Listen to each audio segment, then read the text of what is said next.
तो नमस्ते स्टूडेंट्स, उम्मीद है आप लोग अच्छे होंगे और वे लोग भी जो इसको सुन रहे हैं, आप सभी को मेरा नमस्कार। तो जैसा कि हम जानते हैं, जो पहला जो लेसन है उसमें हमने ये जानने की कोशिश की कि जो इतिहासकार है वो किस तरह से चीज़ों को देखते हैं और कैसे उनकी जो परख होती है, उनका देखने का जो तरीका होता है, आम देखने के तरीके से जो देखते हैं वो अलग होती है। कैसे वो सरकारी आंकड़े जैसे बनाए जाते हैं, उनकी तुलना में जो इतिहासकार है वो कितनी छानबीन करते हैं, किस तरीके से ढूंढते हैं चीज़ों को।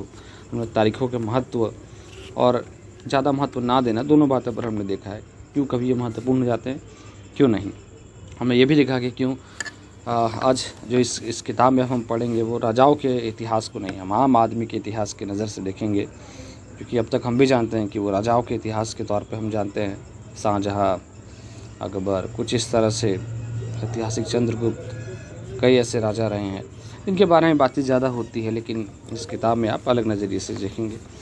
चलिए इसी कड़ी में और इसी सिलसिले को आगे बढ़ाएं और लेसन 2 पर आते हैं, जो कि है व्यापार से साम्राज्य तक कंपनी की सत्ता स्थापित होती है, जिसे इंग्लिश में हम from trade to territory the company establishes power कह सकते हैं। चलिए पढ़ना स्टार्ट करते हैं और जानते हैं। पेज नंबर 9 पर है ये। मुग़ल बादशाहों में औरंगजेब आखिरी शक्तिशाली बादशाह थे। नाम हमने सुना ही होगा आपने भी। उन्होंने वर्तमान भारत के एक बहुत बड़े हिस्से पर नियंत्रण स्थापित कर लिया था। 1707 में उनकी मृत्यु के बाद बहुत सारे मुग़ल सूबेदार और बड़े बड़े ज़मींदार अपनी ताकत दिखाने लगे थे। उन्होंने अपनी क्षेत्रीय रियासतें कायम कर ली थी। सूबेदार को आप गवर्नर भी कह सकते हैं, जो मुग़ल सूबेदार हैं। तो जैसे जैसे विभिन्न भागों में ताकतवर क्षेत्रीय रियासतें सामने आने लगी, दिल्ली अधिक दिनों तक प्रभावी केंद्र के रूप में नहीं रह सकी। तो अपने आप में जो दिल्ली का रुतबा रहा था, है ना, एक इफेक्टिव सेंटर के रूप में, वो अब नहीं रहा था। देखिए आज भी दिल्ली का महत्व है। देखिए इतिहास काल से दिल्ली का अपने आप में महत्व रहा है, तो ये आज की बात नहीं है सिर्फ। चलिए आगे। 18वीं सदी के उत्तरार्ध तक राजनीतिक क्षितिज पर अंग्रेज़ों के रूप में एक नई ताकत उभरने लगी थी। देखिए अंग्रेज़ आने लगे थे, आपको पता है, 18वीं सदी के आखिर तक हाफ में। क्या आप जानते हैं कि अंग्रेज़ पहले एक छोटी सी व्यापारी कंपनी के रूप में भारत आए थे और यहाँ के इलाकों पर कब्ज़े में उनकी ज़्यादा दिलचस्पी नहीं थी। तो ये व्यापार के इरादे से आए थे वो। तो फिर ऐसा कैसे हुआ कि एक दिन वे इस विशाल साम्राज्य के स्वामी बन बैठे। इस अध्याय में आप देखेंगे कि यह कैसे हुआ। देखिए अपने आप में एक दिलचस्प स्टोरी, इंटरेस्टिंग स्टोरी है। अंग्रेज़ एक कंपनी के रूप में अंग्रेज़ आए थे, कुछ लोग मिलके, और एक कंपनी के रूप में आए थे। वो ट्रेड करना चाहते थे, बट देखिए आगे चल के क्या हुआ। तो देखिए चित्र 1 में हम देख सकते हैं, यहाँ पर कुछ फ़ोटो आपको दिख रही होंगी, कुछ तस्वीरें यहाँ पर। इसके बारे में देखते हैं। कैप्टन हडसन द्वारा बहादुर शाह जफ़र और उनके बेटों की गिरफ्तारी। तो देखिए अंग्रेज़ों ने किस तरह से, औरंगजेब के बाद कोई मुग़ल बादशाह इतना ताकतवर तो नहीं हुआ, लेकिन एक प्रतीक के रूप में मुग़ल बादशाहों का महत्व बना हुआ था। जब 1857 में ब्रिटिश शासन के विरुद्ध भारी विद्रोह शुरू हो गया, तो विद्रोहियों ने मुग़ल बादशाह बहादुर शाह जफ़र को ही अपना नेता मान लिया था। जब विद्रोह कुचल दिया गया, तो कंपनी ने बहादुर शाह जफ़र को देश छोड़ने के लिए मजबूर कर दिया और उनके बेटों को जफ़र के सामने ही मार डाला। चलिए पेज नंबर 10 पे आ जाते हैं। पूर्व में ईस्ट इंडिया कंपनी का आना, यानी कैसे ईस्ट इंडिया आई, जो ईस्ट में, उसको देखते हैं। सन 1600 में ईस्ट इंडिया कंपनी ने इंग्लैंड की महारानी एलिजाबेथ प्रथम से चार्टर अर्थात इजाज़तनामा हासिल कर लिया, जिससे कंपनी को पूरब से व्यापार करने का एक अधिकार मिल गया। देखिए मोनोपोली, यानी मात्र एक जो उसके ऊपर हुकूमत होगी और एक तरह से वही व्यापार करेंगे, हुकूमत नहीं, व्यापार का एक अपने आप में उनको मोनोपोली मिल गई। इस इजाज़तनामे का मतलब यह था कि इंग्लैंड की कोई और व्यापारिक कंपनी इस इलाके में ईस्ट इंडिया कंपनी से होड़ नहीं कर सकती थी। देखिए ये भी जानने की बात हुई, और इसके कम्पिटिटिव नहीं होंगे, कम्पिटिटर्स जो है प्रतिद्वंदी। इस चार्टर के सहारे कंपनी समुद्र पार जाकर नए इलाकों को खंगाल सकती थी, वहाँ से सस्ती कीमत पर चीज़ें खरीद कर उन्हें यूरोप में ऊंची कीमत पर बेच सकती थी। और वहाँ से सस्ती कीमत पर चीज़ें खरीद कर उन्हें यूरोप में ऊंची कीमत पर बेच सकती थी। तो देखिए कितना बड़ा इसको राइट मिल गया था, सस्ती चीज़ों पर वो बेच सकती थी। कंपनी को दूसरी अंग्रेज़ व्यापारिक कंपनियों से प्रतिस्पर्धा यानी कंपटीशन का कोई भय नहीं था। उस ज़माने में वाणिज्यिक कंपनियाँ, वाणिज्यिक कह लीजिए मर्केंटाइल जिन्हें कहते हैं इंग्लिश में, तो वाणिज्यिक कंपनियों से प्रतिस्पर्धा का कोई तो भय तो था नहीं, आपको पता है। तो ये जो वाणिज्यिक कंपनियां हैं जिन्हें कहा जाए जो मर्केंटाइल कंपनीज, मोटे तौर पर कंपटीशन से बचकर ही मुनाफा कमा सकती थी, है ना, प्रतिस्पर्धा से बच के ही। भाई कोई कंपटीटर आपका भी नहीं रहेगा तो इससे आसानी हो जाती है चीज़ों को। उसके लिए जो मात्र एक होगा, है ना, एक ही का राज होगा, हमारी एक ही कंपनी रहेगी तो उसको मुनाफा तो बहुत होगा। तो इसमें कोई दिक्कत नहीं, उम्मीद है समझने में आपको। चलिए आगे। अगर कोई प्रतिस्पर्धा ना हो तभी वे सस्ती चीज़ें खरीद कर उन्हें ज़्यादा कीमत पर बेच सकती थी। तो यहाँ मतलब देख सकते हैं वाणिज्यिक का, मर्केंटाइल इसको बोलते हैं। एक ऐसा व्यावसायिक उद्यम जिन्हें आप कहिए बिजनेस एंटरप्राइज, जिसमें चीज़ों को सस्ती कीमत पर खरीद कर और ज़्यादा कीमत पर बेचकर, यानी मुख्य रूप से व्यापार के ज़रिए मुनाफा कमाया जाता है। तो देखिए ईजिली आप ऐसे समझ सकते हैं, ये भी एक तरह का बिजनेस है। इसमें बताया गया है कोई भी देखिए सस्ते सामान पर खरीद कर उससे ज़्यादा से ज़्यादा कीमत पर बेचते हैं। और देखिए मुख्य ज़रिया व्यापार होता है, ट्रेड, ये आप ध्यान रखें इसमें ना, ट्रेड के ज़रिए यहाँ कमाई यानी लाभ जो बेनिफिट है वो लिया जाता है। चलिए आगे देखते हैं। लेकिन ये शाही दस्तावेज़ दूसरी यूरोपीय ताकतों को पूरब के बाज़ारों में आने से नहीं रोक सकता था। तो जब तक इंग्लैंड के जहाज़ अफ्रीका के पश्चिम तट को छूते हुए कैप ऑफ गुड होप का चक्कर लगाकर हिंद महासागर पार करते, तब तक पुर्तगालियों ने भारत के पश्चिमी तट पर अपनी उपस्थिति दर्ज करा दी थी। देखिए तो उनसे पहले पुर्तगाली आके पश्चिमी वाले हिस्से पर आ गए थे। देखिए आप ऊपर ये जो आप देख सकते हैं जो रूट है इसका वो बताया गया, जो रास्ते थे, जो भी मानचित्र के जरिए आप देख सकते हैं इसको, दोनों रूट बड़े आसानी से समझ सकते हैं। अब देखिए ब्रिटिश आइसलैंड वहाँ से चलते हुए कैसे लोग आए, और कैप ऑफ गुड होप कहाँ पर है आप देख सकते हैं, अफ्रीका के यहाँ से। तो ये रास्ते हैं, देखिए यहाँ कुल रास्ते बताए गए हैं कैसे 18वीं सदी में भारत तक आने के कौन से रास्ते थे, तो वो आप देख लीजिए इसके ज़रिए। चलिए आगे हम पढ़ते हैं इसको। वे गोवा में अपना ठिकाना बना चुके थे। तो देखिए आपको ये पता भी, गोवा की आज़ादी 1961 में हुई थी। पुर्तगाली थे वहाँ पे, और देश आज़ादी के बाद भी और वो लोग थे। और भारत को देखिए आज़ादी तो 1947 में मिल गई, लेकिन गोवा बाद में आज़ादी बताइए, आप ध्यान रख सकते हैं। चलिए आगे। पुर्तगाल के खोजी यात्री वास्को द गामा, तो ये आप नाम याद रख सकते हैं, पुर्तगाल के थे। उन्होंने 1498 में पहली बार भारत तक पहुंचने के इस समुद्री मार्ग का पता लगाया था। 17वीं शताब्दी की शुरुआत तक डच भी हिंद महासागर में व्यापार की संभावनाएं तलाशने लगे थे। कुछ ही समय बाद फ्रांसीसी व्यापारी भी सामने आ गए। तो देखिए डच, फ्रांसीसी, पुर्तगाली, ये आपको नज़र आ गया यहाँ पर। चलिए आगे। समस्या यह थी कि सारी कंपनी एक जैसी चीज़ें ही खरीदना चाहती थी। यूरोप के बाज़ारों में भारत के बने बारीक सूती कपड़े और रेशम की ज़बरदस्त मांग थी। इनके अलावा काली मिर्च, लौंग, इलायची और दालचीनी की भी ज़बरदस्त मांग रहती थी। यूरोपीय कंपनियों के बीच इस बढ़ती प्रतिस्पर्धा से भारतीय बाज़ारों में इन चीज़ों की कीमतें बढ़ने लगी और उनसे मिलने वाला मुनाफा गिरने लगा। तो देखिए होता भी ऐसा है, अब किसी चीज़ की मांग बढ़ जाती है तो उसकी कीमत बढ़ जाएगी ना, वस्तु की ऐसा ही होता है, इकोनॉमिक्स के नियम में है ऐसा। चलिए आगे देखते हैं। अब इन व्यापारिक कंपनियों के फलने फूलने का यही एक रास्ता था कि वे अपनी प्रतिस्पर्धी कंपनियों को ख़त्म कर दें। तो देखिए ये तरीका था कि इसको ख़त्म कर दें, यानी कि समाप्त कर दें। लिहाजा बाज़ारों पर कब्जे की इस होड़ ने व्यापारिक कंपनियों के बीच लड़ाइयों की शुरुआत कर दी।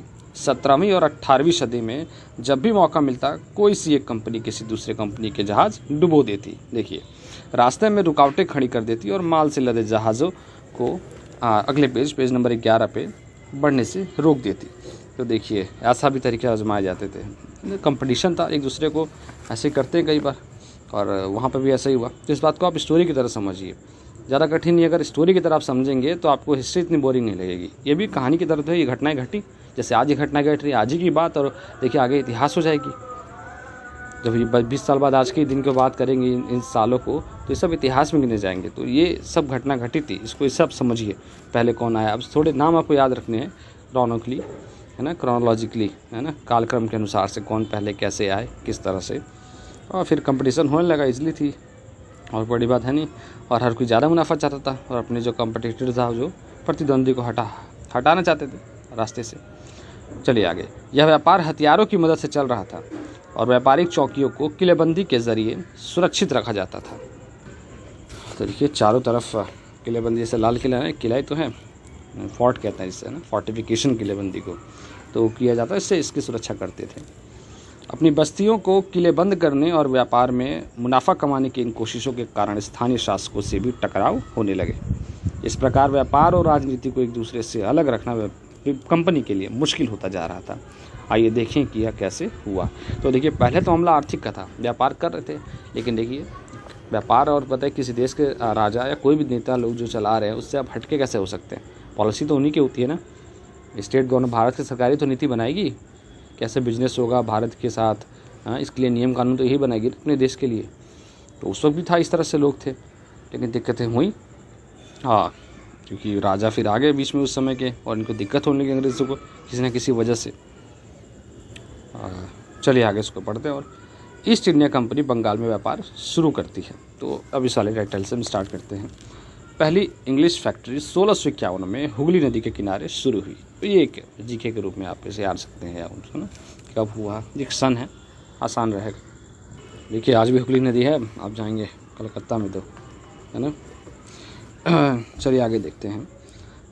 कंपनी के व्यापारी यहीं से अपना काम चलाते थे। इन व्यापारियों को इस ज़माने में फैक्टर कहा जाता था। तो ये भी कहा जाता है कि फैक्टर किन्हें कहा जाता था, तो उस समय के जो ट्रेडर्स थे उन्हीं को कहा जाता था। आगे देखें। इस फैक्ट्री में वेयर हाउस था जहां निर्यात होने वाली चीज़ों को जमा किया जाता था। यहीं पर उसके दफ्तर थे जिनमें कंपनी के अफसर बैठते थे। जैसे जैसे व्यापार फैला, कंपनी ने सौदागरों और व्यापारियों को फैक्ट्री के आसपास आकर बसने के लिए प्रेरित किया। 1696, देखिए साथ साथ सन याद रखिए, इससे अच्छा ये रहता है कि आपको जोड़ने में कई बार आपको घटना सन से भी याद आ जाती है ना। पहले कौन सी घटना की आप सन देखते हैं, कई बार आपको घटना याद आती है, तो इसका संबंध है। तो अगर ऐसा आप याद रखें तो ज़्यादा अच्छा है, क्योंकि स्टोरी शुरू से ही चल रही है तो आपको आगे तक काम देगी। आपकी 8वीं के बाद 9वीं 10वीं 11वीं 12वीं तो आपके लिए दिक्कत नहीं होगी। तो आप कहीं हो सके तो पॉइंटर्स आप लिख लें इन सनों को, है ना, एक एक पेज पे साथ लिखे रहें और पेज पे सन लिखे। और मुख्य घटना पहले कौन सी घटना हुई, पहले 1600 में पहली कौन सी घटना हुई, या 1600 से पहले 1498 में कौन सी घटना हुई, वास्को डी गामा ने ढूंढा, फिर आप 1600 डाल लीजिए, है ना। उसके बाद देखिए 1651 आप डाल सकते हैं, इसका इस्टेब्लिशमेंट हुआ। इसके बाद आप 1696 डाल सकते हैं एक लाइन में। इस तरह से आप एक बना लीजिए एक नोट्स की तरह पेज में, आपको एग्ज़ाम में भी और आगे भी किसी तरह से स्टोरी जोड़ने में और हर पर्पज से आपको लाभ देगा। चलिए आगे। तो 1696 तक कंपनी ने इस आबादी के चारों तरफ एक किला बनाना शुरू कर दिया था, है ना, फोर्टिफिकेशन स्टार्ट कर दिया था।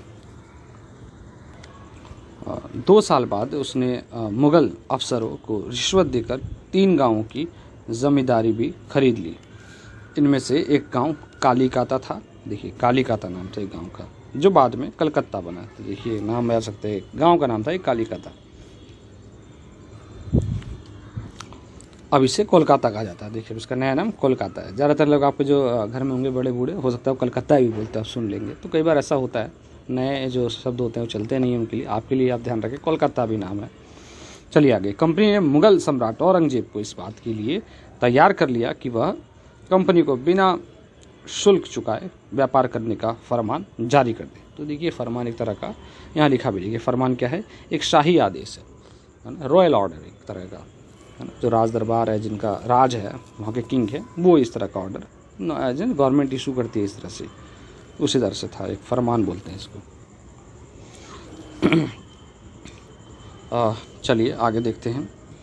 कंपनी ज़्यादा से ज़्यादा रियायतें हासिल करने और पहले से मौजूद अधिकारों का ज़्यादा से ज़्यादा फ़ायदा उठाने में लगी हुई थी, जैसे कंपनियां चाहते भी हैं, है ना, फ़ायदा ही तो चाहती हैं। उदाहरण के लिए औरंगजेब के फरमान से केवल कंपनी को ही शुल्क मुक्त व्यापार का अधिकार मिला था। तो ये ध्यान रखें, है ना, जो औरंगजेब का फरमान था उससे कंपनी को ही सिर्फ मिला था ये अधिकार, कोई शुल्क नहीं देना था। ये बड़ी बात है, देखिए, है ना। जैसे देश से आप व्यापार कर रहे हैं, आपको कोई आपको एक तरह का ट्रेड ड्यूटी जिसे कहा जाए वो आपको देना नहीं पड़ेगा। तो बताइए वो तो किसी के लिए भी अच्छा रहेगा। तो ये जो ट्रेड ड्यूटी फ्री जो कर दिया गया उससे बहुत उसको फ़ायदा हुआ। चलिए आगे चलते हैं। कंपनी के जो अफसर निजी तौर पर व्यापार चलाते उन्हें यह छूट नहीं थी। तो देखिए प्राइवेट भी लोगों का अपना चलता था अफसरों का, तो उनको ही छूट नहीं थी, कंपनी को ही छूट मिल गई थी। लेकिन उन्होंने भी शुल्क चुकाने से इनकार कर दिया। अब देखिए जो लोग थे अपने जो व्यक्तिगत उनका बिजनेस चल रहा था, उन्हें मना कर दिया। इससे बंगाल में राजस्व वसूली बहुत कम हो गई। तो कहाँ से आएगा बताइए पैसा? वो टैक्स देंगे नहीं, कोई पैसा नहीं देंगे। तो ऐसे में भला बंगाल के नवाब मुर्शिद कुली खान विरोध क्यों ना करते? तो वो देखिए नवाब थे उसमें बंगाल के। तो देखिए नीचे आप चित्र 3 भी देख सकते हैं। यहाँ पे ध्यान देता हूँ। मद्रास के जहाज़ों से सामान लाती स्थानीय नौकाएं विलियम सिम्पसन द्वारा बनाया गया चित्र। तो देखिए उस समय का यह है चित्र। देखिए विलियम सिम्पसन ने बनाया 1867 का। ऐसे ही बनाते थे उस वक्त भी लोग। चलिए पेज नंबर 12 पे देखते हैं जो टॉप आपका शीर्षक है व्यापार से युद्धों तक। 18वीं सदी की शुरुआत में कंपनी और बंगाल के नवाबों का टकराव काफ़ी बढ़ गया था। धीरे धीरे दोनों में क्लैशेज हुई, आगे बढ़ी। औरंगज़ेब की मृत्यु के बाद बंगाल के नवाब अपनी ताकत दिखाने लगे थे। उस समय दूसरी क्षेत्रीय ताकतों की स्थिति भी ऐसी ही थी। मुर्शिद कुली खान के बाद अली वर्दी खान और उसके बाद सिराजुद्दौला बंगाल के नवाब बने। तो ये अब सीक्वेंस से आप नाम याद रख सकते हैं। ये सभी शक्तिशाली शासक थे। उन्होंने कंपनी को रियायतें देने से मना कर दिया। देखिए मामला जो उनको अब तक मिल रही थी बिना शुल्क के, अब उन्होंने मना कर दिया था। व्यापार का अधिकार देने के बदले कंपनी से नजराने मांगे। तो देखिए नजराने मांगे, ट्रिब्यूट्स इन्हें बोलते हैं हम। उसे सिक्के ढालने का अधिकार नहीं मिला और उसकी किलेबंदी को बढ़ाने से रोक दिया माफ़ कीजिए। कंपनी पर धोखाधड़ी का आरोप लगाते हुए उन्होंने दलील दी कि उसकी वजह से बंगाल सरकार की राजस्व वसूली कम होती जा रही है और नवाबों की ताकत कमज़ोर पड़ रही है। कंपनी टैक्स चुकाने को तैयार नहीं थी। उसके अफसरों ने अपमानजनक चिट्ठियाँ लिखी और नवाबों व उनके अधिकारियों को अपमानित करने का प्रयास किया। बताइए ये कोशिश की थी फिर अंग्रेज़ों ने। कंपनी का कहना था कि स्थानीय अधिकारियों की बेतुकी मांगों से कंपनी का व्यापार तबाह हो रहा है। व्यापार तभी फल फूल सकता है जब सरकार शुल्क हटा ले। कंपनी को इस बात का भी यकीन था कि अपना व्यापार फैलाने के लिए उसे अपनी आबादी बढ़ानी होगी, गांव खरीदने होंगे और किलों का पुनर्निर्माण करना होगा। ये टकराव दिनों दिन गंभीर होते गए। अंततः इन टकरावों की परिणति प्लासी के प्रसिद्ध युद्ध के रूप में हुई। तो देखिए आगे इसके बारे में हम जानते हैं। तो चलिए अब आगे बढ़ते हैं और प्लासी का युद्ध यानी द बैटल ऑफ प्लासी की ओर अब चलते हैं, पढ़ते हैं यहाँ से। 1756 में अली वर्दी खान की मृत्यु के बाद सिराजुद्दौला बंगाल के नवाब बने। तो देखिए साथ साथ आते रहेंगे सन 1 में, आपको ध्यान रखना है कौन से इंसिडेंट कब बटे। तो जैसा कि मैंने आपको बताया है कि आप एक कोई कॉपी ले सकते हैं, बना सकते हैं मेन पॉइंटर्स। एक जगह सन लिख दीजिए एक साइड पे, दूसरी साइड पे घटना का नाम लिख दीजिए।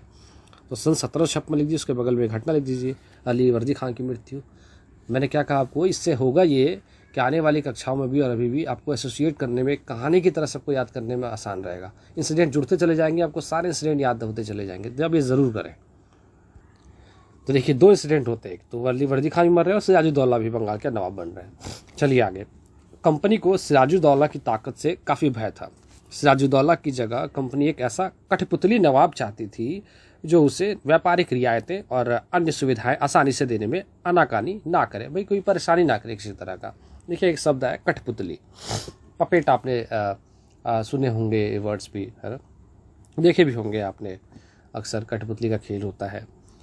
तो देखिए यह एक खिलौना होता है जिसे आप धागों के सहारे अपने हिसाब से नचाते हैं। देखिए इसके हिसाब से एक सिंबॉलिक तरीके से मेटाफर यूज़ करके बताया गया है, रूपक जिसे कहा जाए। कैसे इस्तेमाल करते हैं लोग, है ना, पॉलिटिक्स में भी किसी का से बड़े ताकतवर देश से वो छोटे देशों का इस्तेमाल करते हैं, कुछ इस तरह से उसमें उस वक्त ये जोड़ा गया है। जो व्यक्ति किसी और के इशारों पर चलता है उसे भी मजाक उड़ाने के लिए अक्सर कठपुतली कहा जाता है। ध्यान रखिए ना, जिसका कोई इस्तेमाल कर रहा है वो नहीं, उसे चला कोई हो रहा है, तो ये अपने आप में यूज होता है ऐसे लोगों के लिए, है ना। कठपुतली मतलब उसका और असली मालिक तो कोई और है, जो असली डिसीजन ले रहा है वो कोई और है। तो इस खेल से जोड़ा गया है। तो देखिए कोई भी आनाकानी ना हो, तो इसकी कोशिश की भी उन्होंने। कंपनी ने प्रयास किया कि सिराजुद्दौला के प्रतिद्वंदी यानी कि जो कंपटीटर्स है उनमें से किसी को नवाब बना दिया जाए। तो देखिए कंपनी को इसमें कामयाबी नहीं मिली। जवाब में सिराजुद्दौला ने हुक्म दिया कि कंपनी उनके राज्य के राजनीतिक मामलों में टांग अड़ाना बंद कर दे, किलेबंदी रोके और बाकायदा राजस्व चुकाए। जब दोनों पक्ष पीछे हटने को तैयार नहीं हुए तो अपने 30,000 सिपाहियों के साथ नवाब ने कासिम बाजार में स्थित इंग्लिश फैक्ट्री पर हमला बोल दिया। नवाब की फौजों ने कंपनी के अफसरों को गिरफ्तार कर लिया, गोदाम पर ताला डाल दिया, अंग्रेजों के हथियार छीन लिए और अंग्रेज जहाज़ों को घेरे में ले लिया। इसके बाद नवाब ने कंपनी के कलकत्ता स्थित किले पर कब्जे के लिए उधर का रुख किया। चलिए आगे। कलकत्ता के हाथ से निकल जाने की खबर सुनने पर मद्रास में तैनात कंपनी के अफसरों ने भी रॉबर्ट क्लाइव के नेतृत्व में सेनाओं को रवाना कर दिया। तो देखिए ऊपर एक तस्वीर भी है रॉबर्ट क्लाइव की, आप देख सकते हैं, चित्र 4 दिया हुआ है रॉबर्ट क्लाइव का। तो देखिए रॉबर्ट क्लाइव के नेतृत्व में उन्होंने भी रवाना हो गई, उनकी एक टीम रवाना हो गई। ये भी कई बार प्रश्न पूछ लिया जाता है। चलिए आगे बढ़ने से पहले एक बार इसे बाएं हाथ पे हम देख लेते हैं, एक बॉक्स है। क्या आप जानते थे कि प्लासी का यह नाम किस तरह पड़ा? दरअसल असली नाम पलाशी था। देखिए पलाशी था, है ना, जिसे अंग्रेज़ों ने बिगाड़ कर प्लासी कर दिया था। उनकी उच्चारण आप जानते ही है किस तरह का है ना, इंग्लिश जो बोलते हैं अक्सर शब्दों को, हाँ, कानपुर बोलते हैं, उसकी स्पेलिंग CANPUR होती थी, है ना। आज देखिए हम कानपुर KNPUR भी होती है। तो ये हाँ इस तरह की चीज़ें होती हैं। आगे देखें, इस जगह को पलासी यहाँ पाए जाने वाले पलाश के फूलों के कारण कहा जाता था। तो देखिए पलाश के फूल होते थे इसलिए पलाशी कहा जाता था। पलाश के खूबसूरत लाल फूलों से गुलाल बनाया जाता है जिसका होली पर इस्तेमाल होता है। ये होली पर इसके फूलों का इस्तेमाल होता है अक्सर। तो आप ये देख सकते हैं, सर्च करके इसके बारे में ज़रूर देखिए। देखिए इससे आपको एसोसिएट हो जाएगा घटना, आपको एक फूल की वजह से पूरी घटना आपको याद आ जाएगी। तो आपको ज़रूर इसकी तस्वीर भी आप देखें ज़रूर साथ में। हाँ चलिए अब आगे बढ़ते इसी में ही। इस सेना को नौसैनिक बेड़े की मदद भी मिल रही थी। तो देखिए सब मदद कर रहे थे सब ओर से। इसके बाद अगले पेज पर आ जाते हैं, पेज नंबर 13 पर। नवाब के साथ लंबे समय तक सौदेबाजी चली। आखिरकार 1757 में रॉबर्ट क्लाइव ने प्लासी के मैदान में सिराजुद्दौला के खिलाफ कंपनी की सेना का नेतृत्व किया। तो ये आप सन याद रख सकते हैं जो इम्पोर्टेंट है घटना 1757 की। नवाब सिराजुद्दौला की हार का एक बड़ा कारण उसके सेनापतियों में से एक सेनापति मीर जाफर की कारगुजारियाँ भी थी। तो देखिए ये मीर जाफर था, देखिए इसके अपने लोग कई बार धोखा दे देते हैं, इसकी वजह से होता है। मीर जाफर की टुकड़ियों ने इस युद्ध में हिस्सा ही नहीं लिया। तो देखिए इसने हिस्सा ही नहीं लिया था। रॉबर्ट क्लाइव ने यह कहकर उसे अपने साथ मिला लिया था कि सिराजुद्दौला को हटाकर मीर जाफर को नवाब बना दिया जाएगा। तो देखिए ये लालच था। इस घटना को आप वैसे भी याद रख सकते हैं, हाँ, कि उन्हें लालच दिया कि मीर जाफर बन जाएंगे, जो वापस उनको बना दिया जाएगा। ये तो फिर एक लालच था जस्ट कि नवाब बाद में बना दिया जाएगा। होता क्या आपको पता ही है, वो तो कहने वाली बातें थी बस। चलिए चित्र 5 देख लेते हैं एक बार ऊपर, उसको अब देख लेते हैं। महान्यायालय, यहाँ आप देख सकते हैं महान्यायालय की जो पिक्चर लगाई गई है यहाँ पर। तो ये महान्यायालय कक्ष है, इसको कहा जाए द जनरल कोर्ट रूम कहते हैं। ये east India house laden hall street इसके बारे में है। ईस्ट इंडिया कंपनी के कोर्ट ऑफ प्रोप्राइटर्स की लंदन स्थित लैडन हॉल स्ट्रीट पर बने ईस्ट इंडिया कंपनी हाउस, माफ कीजिए ईस्ट इंडिया हाउस में बैठकें होती थी। यह ऐसी ही एक सभा का चित्र है। तो देखिए एक चित्र जस्ट बनाया इस तरह से होती थी वहाँ पर, जो मीटिंग्स हुआ करती थी उनकी। नीचे देखिए आप सिराजुद्दौला की एक तस्वीर आपको नजर आ रही चित्र 6 में। चलिए स्रोत 1 अब नीचे हम पढ़ते हैं इसको। सोर्स 1 पे संपन्नता का आश्वासन, कह लीजिए द प्रॉमिस ऑफ रिचेज। नीचे इंग्लैंड के लोग ईस्ट इंडिया कंपनी की शासकीय महत्वाकांक्षाओं को संदेह और अविश्वास से देखते थे। तो देखिए उनके अपने लोग जैसे इंग्लैंड के थे वह उस तरीके से मतलब एक तरह का बिलीव नहीं करते थे इसके ऊपर, है ना, ईस्ट इंडिया कंपनी के ऊपर। हाँ उसमें एक तरह का एक सस्पेंशन था, डिस्ट्रस्ट था, मान लीजिए डाउट था, है ना। प्लासी की लड़ाई के बाद रॉबर्ट क्लाइव ने अंग्रेज सम्राट के एक मुख्य विदेश मंत्री विलियम पिट को 7 जनवरी 1759 को कलकत्ते से यह चिट्ठी भेजी थी। तो देखते हैं चिट्ठी में क्या है। लेकिन इतनी विशाल सत्ता एक वाणिज्यिक कंपनी के लिए बहुत बड़ी बात होगी। मैं खुद यह सोचकर अभिभूत हूँ कि इन समृद्ध रियासतों पर पूरा कब्जा हासिल करने में कोई परेशानी नहीं आएगी। अब मैं यह फैसला आप पर छोड़ता हूँ कि क्या सालाना 20 लाख स्टर्लिंग की आमदनी और 3 प्रांतों का कब्जा कोई ऐसी चीज़ है जिस पर इतना शोर मचाना उचित हो। चलिए अब पेज नंबर 14 पे आ जाते हैं। प्लासी की जंग इसलिए महत्वपूर्ण मानी जाती है क्योंकि भारत में यह कंपनी की पहली बड़ी जीत थी। तो ये ध्यान रखें, यह इसका इम्पोर्टेंस अपने आप में क्यों है। अंग्रेजों की बड़ी जीत थी अपने आप में, अंग्रेजी छोड़िए, कंपनी की थी, है ना। उस वक्त ये शासन कंपनी का था। प्लासी की जंग के बाद सिराजुद्दौला को मार दिया गया और मीर जाफर नवाब बना। कंपनी अभी भी शासन की जिम्मेदारी संभालने को तैयार नहीं थी। उसका मूल उद्देश्य तो व्यापार को फैलाना था। तो एक कंपनी थी, जाहिर सी बात है उसका उद्देश्य पहला बेनिफिट है और सिर्फ फायदा लेना है, व्यापार करना है और उसको फैलाना है व्यापार को अपने। आगे देखें, अगर यह काम स्थानीय शासकों की मदद से बिना लड़े ही किया जा सकता था तो किसी राज्य को सीधे अपने कब्जे में लेने की क्या ज़रूरत थी। मतलब आपके स्थानीय लोग, मान लीजिए जिस देश में आप करना चाहते हैं वहाँ के लोग ही आपके साथ हो, मिलजुल के बड़ी आसानी से काम कर रहे हो, क्या ज़रूरत है कंपनी को इस पर राज करने की अलग से। तो ये बात है। आगे देखें, जल्दी ही कंपनी को एहसास होने लगा कि यह रास्ता भी आसान नहीं है। कठपुतली नवाब भी हमेशा कंपनी के इशारों पर नहीं चलते थे। आखिरकार उन्हें भी तो अपनी प्रजा की नज़र में सम्मान और समरूपता का दिखावा करना पड़ता था। अपनी प्रजा की नज़र में सम्मान और समरूपता का दिखावा करना पड़ता था। तो फिर कंपनी क्या करती। जब मीर जाफर ने कंपनी का विरोध किया तो कंपनी ने उसे हटाकर मीर कासिम को नवाब बना दिया। तो देखिए फिर नवाब बदल दिया उसने। जब मीर कासिम परेशान करने लगा तो बक्सर की लड़ाई 1764 में उसको भी हराना पड़ा। ये इस लड़ाई में देखिए फिर मीर कासिम ने भी दिक्कत तो करेंगे। देखिए अपने देश में ही हैं और दूसरे हैं और कब्जा और वो कठपुतली बने हुए हैं, तो ज़्यादा दिन तक कोई चलेगा ये सब। फिर एक और लड़ाई हुई, बक्सर की लड़ाई। तो ये घटना आप लिख सकते हैं, 1764 बक्सर की लड़ाई।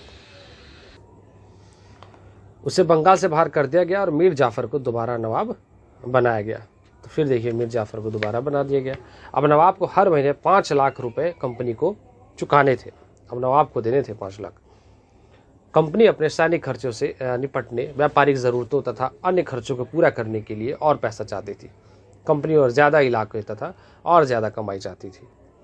1765 में जब मीर जाफर की मृत्यु हुई तो देखिए घटना और आगे। 1765 मीर जाफर की मृत्यु, तब तक कंपनी के इरादे बदल चुके थे।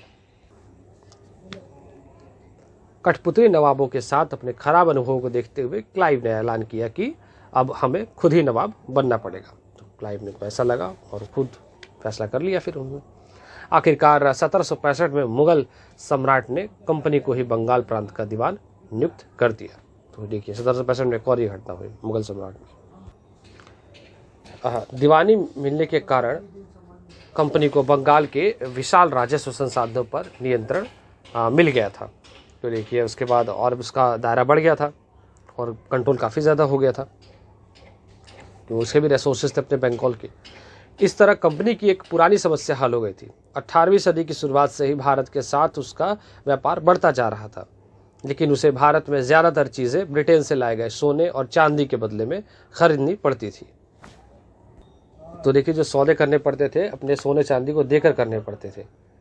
तो वो सोना चांदी देते थे, फिर वो सामान का ऐसे व्यापार होता था ना, ले दे के जो होता है सामानों का। ठीक है, आगे देखें।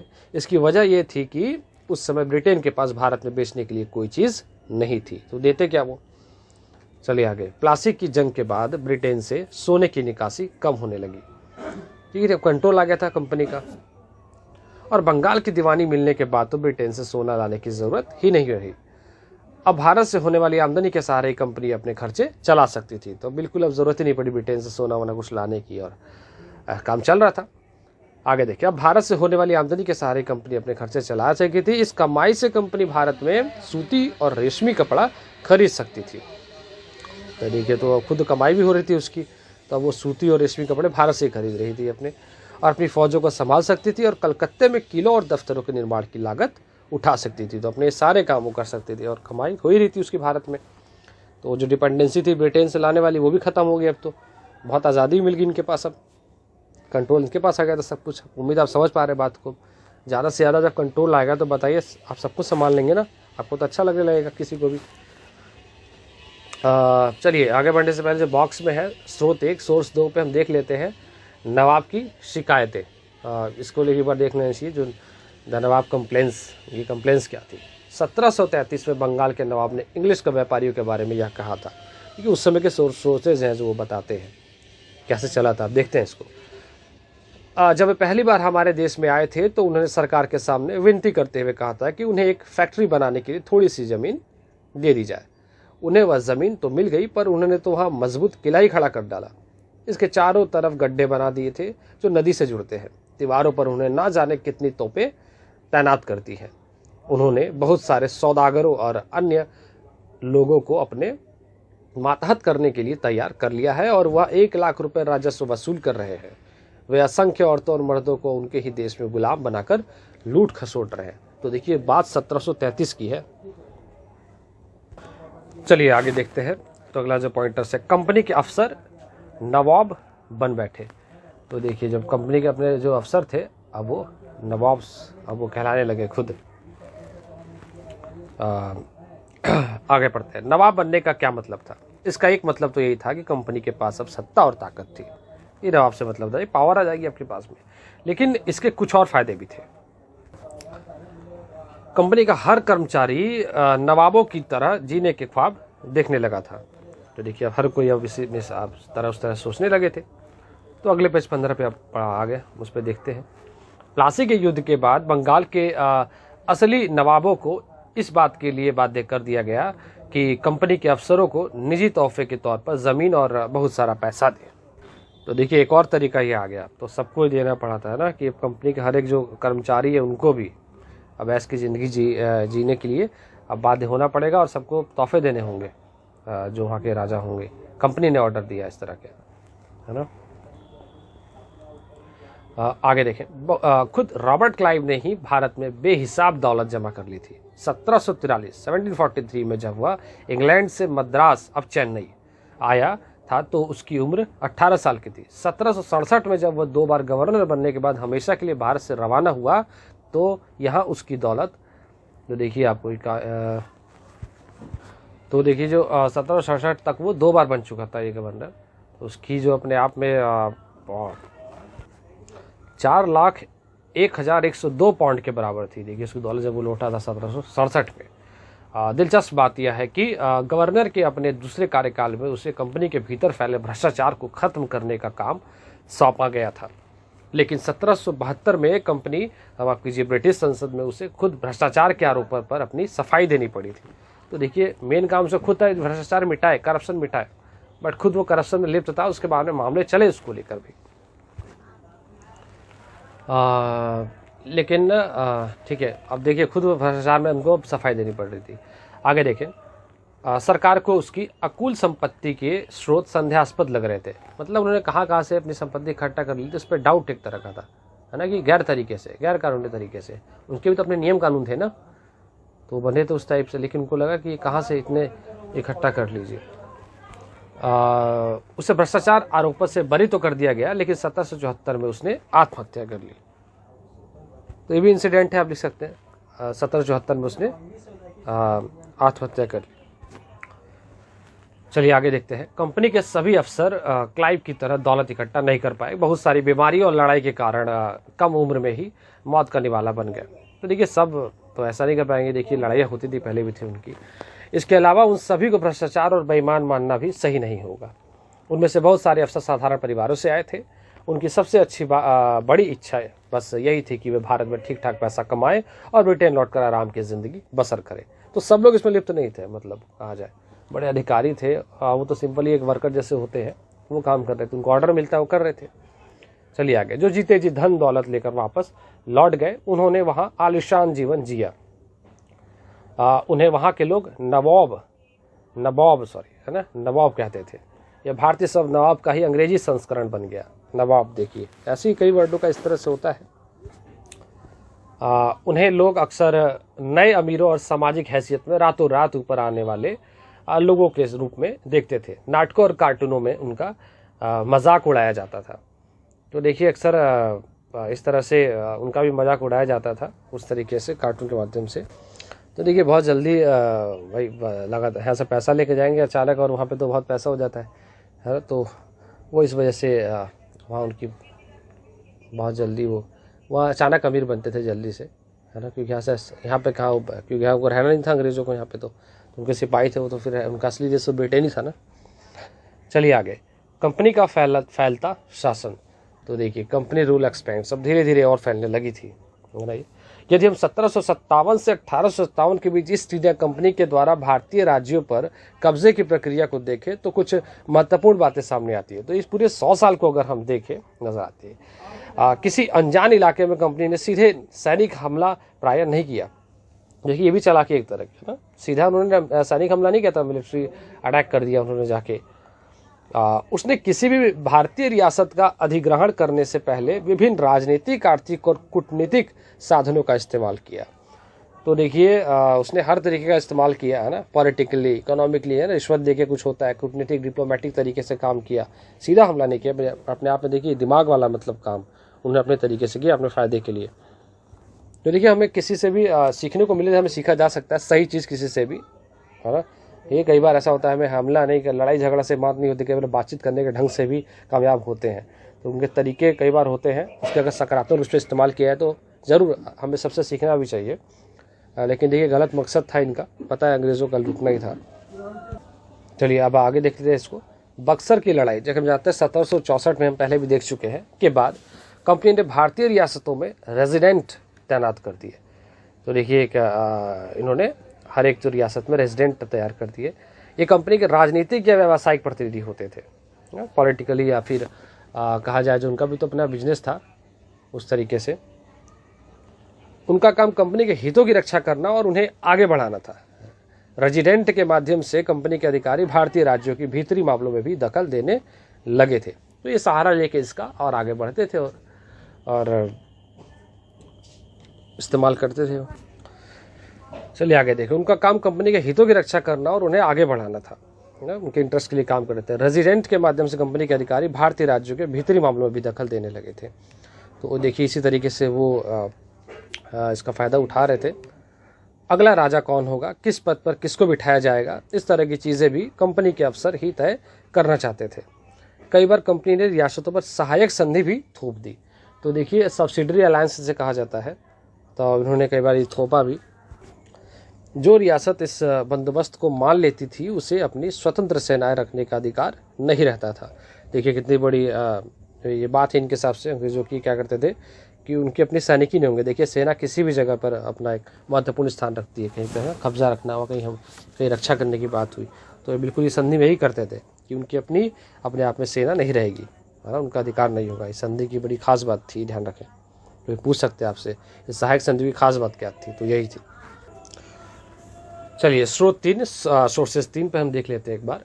क्लाइव खुद को कैसे देखता था, बॉक्स में है, ऊपर देखते हैं इसको। संसद की एक समिति के सामने सुनवाई के दौरान क्लाइव ने कहा था कि प्लासी की लड़ाई के बाद उसे जबरदस्त संयम का परिचय दिया। आइए देखें उसने क्या कहा, इसके बारे में देखते हैं।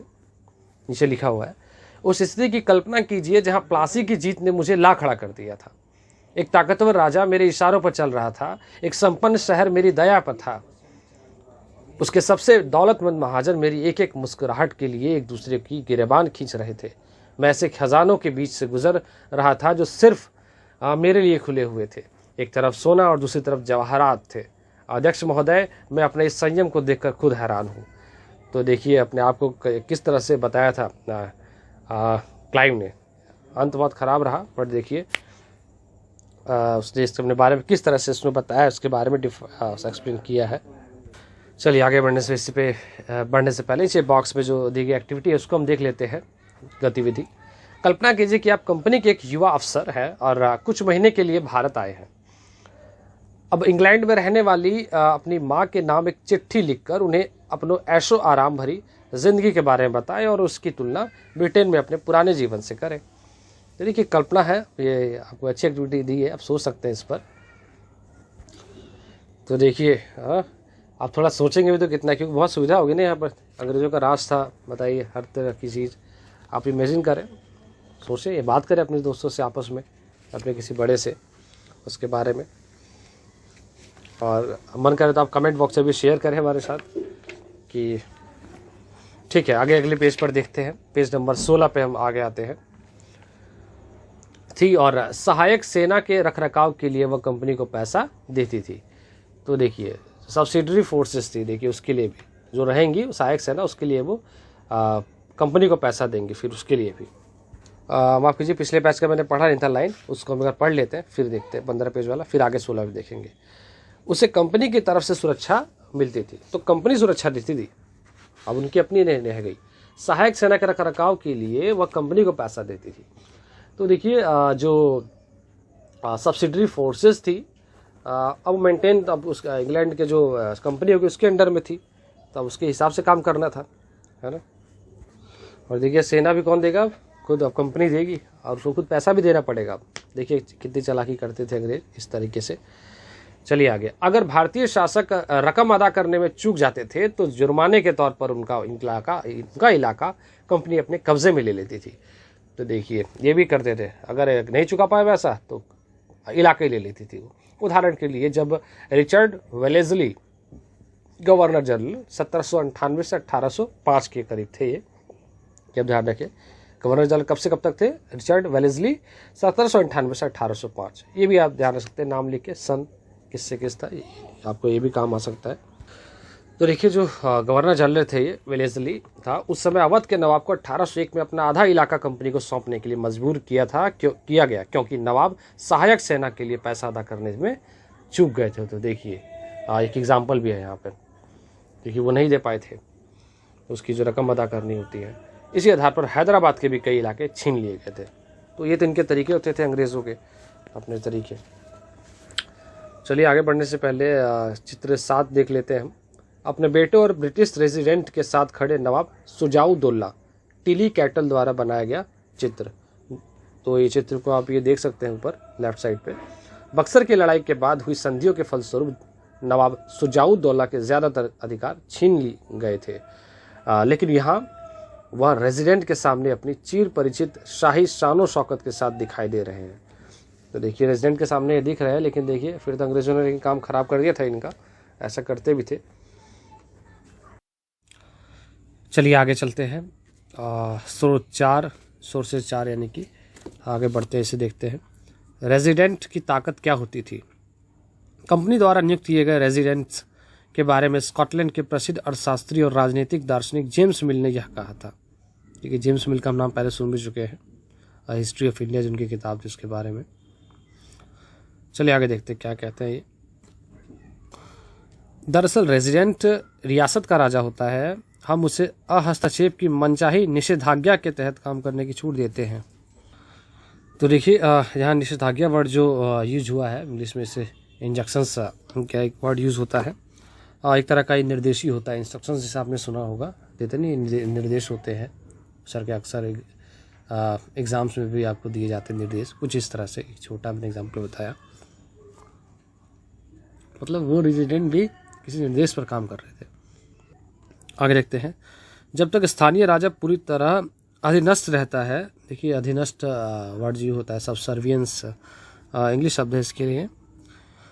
इसका मतलब ये एक तरह का ये समझ लीजिए सबमिशनिव जैसे होता है। यहाँ पे दब्बू बनम जैसे आपके बगल में लिखा है, देखिए लेफ्ट साइड पे, इनका वर्ड्स का मीनिंग बताया। दब्बू बन ऐसा एक तरह का कमज़ोर हो जाना और है ना, अपने आप को बहुत खुलकर अपनी बात को कहना आत्मविश्वास के साथ, मतलब नहीं आता इसमें, है ना, इसका उल्टा है ये। तो जब तक स्थानीय राजा पूरी तरह अधीनस्थ रहता है और रेजिडेंट यानी ब्रिटिश सरकार के माफिक काम करता है तो चीज़ें आराम से चलती रहती हैं। मतलब देखिए यानी सीधा दिख रहा है उसके अंडर में रेजिडेंट के हिसाब से मामला चले तो ठीक है। शासन के कामों में रेजिडेंट की दखल अंदाजी के बिना सब कुछ चल जाता है। जब भी कुछ अलग तरह का घटता है, जब भी राजा कोई ऐसा रास्ता अपनाता है जिसे ब्रिटिश सरकार गलत मानती है, तो टकराव और उथल पुथल पैदा होता है। तो देखिए जेम्स मिल ने बताया 1832 में इसके बारे में। आगे चलते हैं, देखते हैं, यहाँ समझ सकते हैं इन उदाहरणों से किस तरह का, इस पर आप थोड़ा सोचा करें इस पर, है ना, कल्पना करके भी कैसे चीज़ें घटी होंगी, है ना। फिल्मों में भी इस तरह से कुछ नज़र आता है, अंग्रेजों के टाइम पे उस पर जो फिल्म बनी होती हैं, तो उससे जोड़ के आप देखेंगे ना तो आपको और आसानी से चीज़ें समझ में आएंगी। हाँ, सिर्फ किताब ही आपका मकसद है, आपको सोचना उस तरह से, इमेजिन भी तो करना है, क्योंकि सारी घटना घटी है, ये ध्यान रखें। ये नहीं कि सिर्फ आपको उत्तर लिखना है, ये आपको समझाना है, अपने देश के बारे में जानना भी चाहिए हमें, तो जानने के लिए हमें पढ़ना है। चलिए आगे, टीपू सुल्तान शेरे मैसूर। तो देखिए, टीपू सुल्तान को हम शेरे मैसूर कहते हैं, ये भी एक प्रश्न बन जाता है, इसे कहते हैं।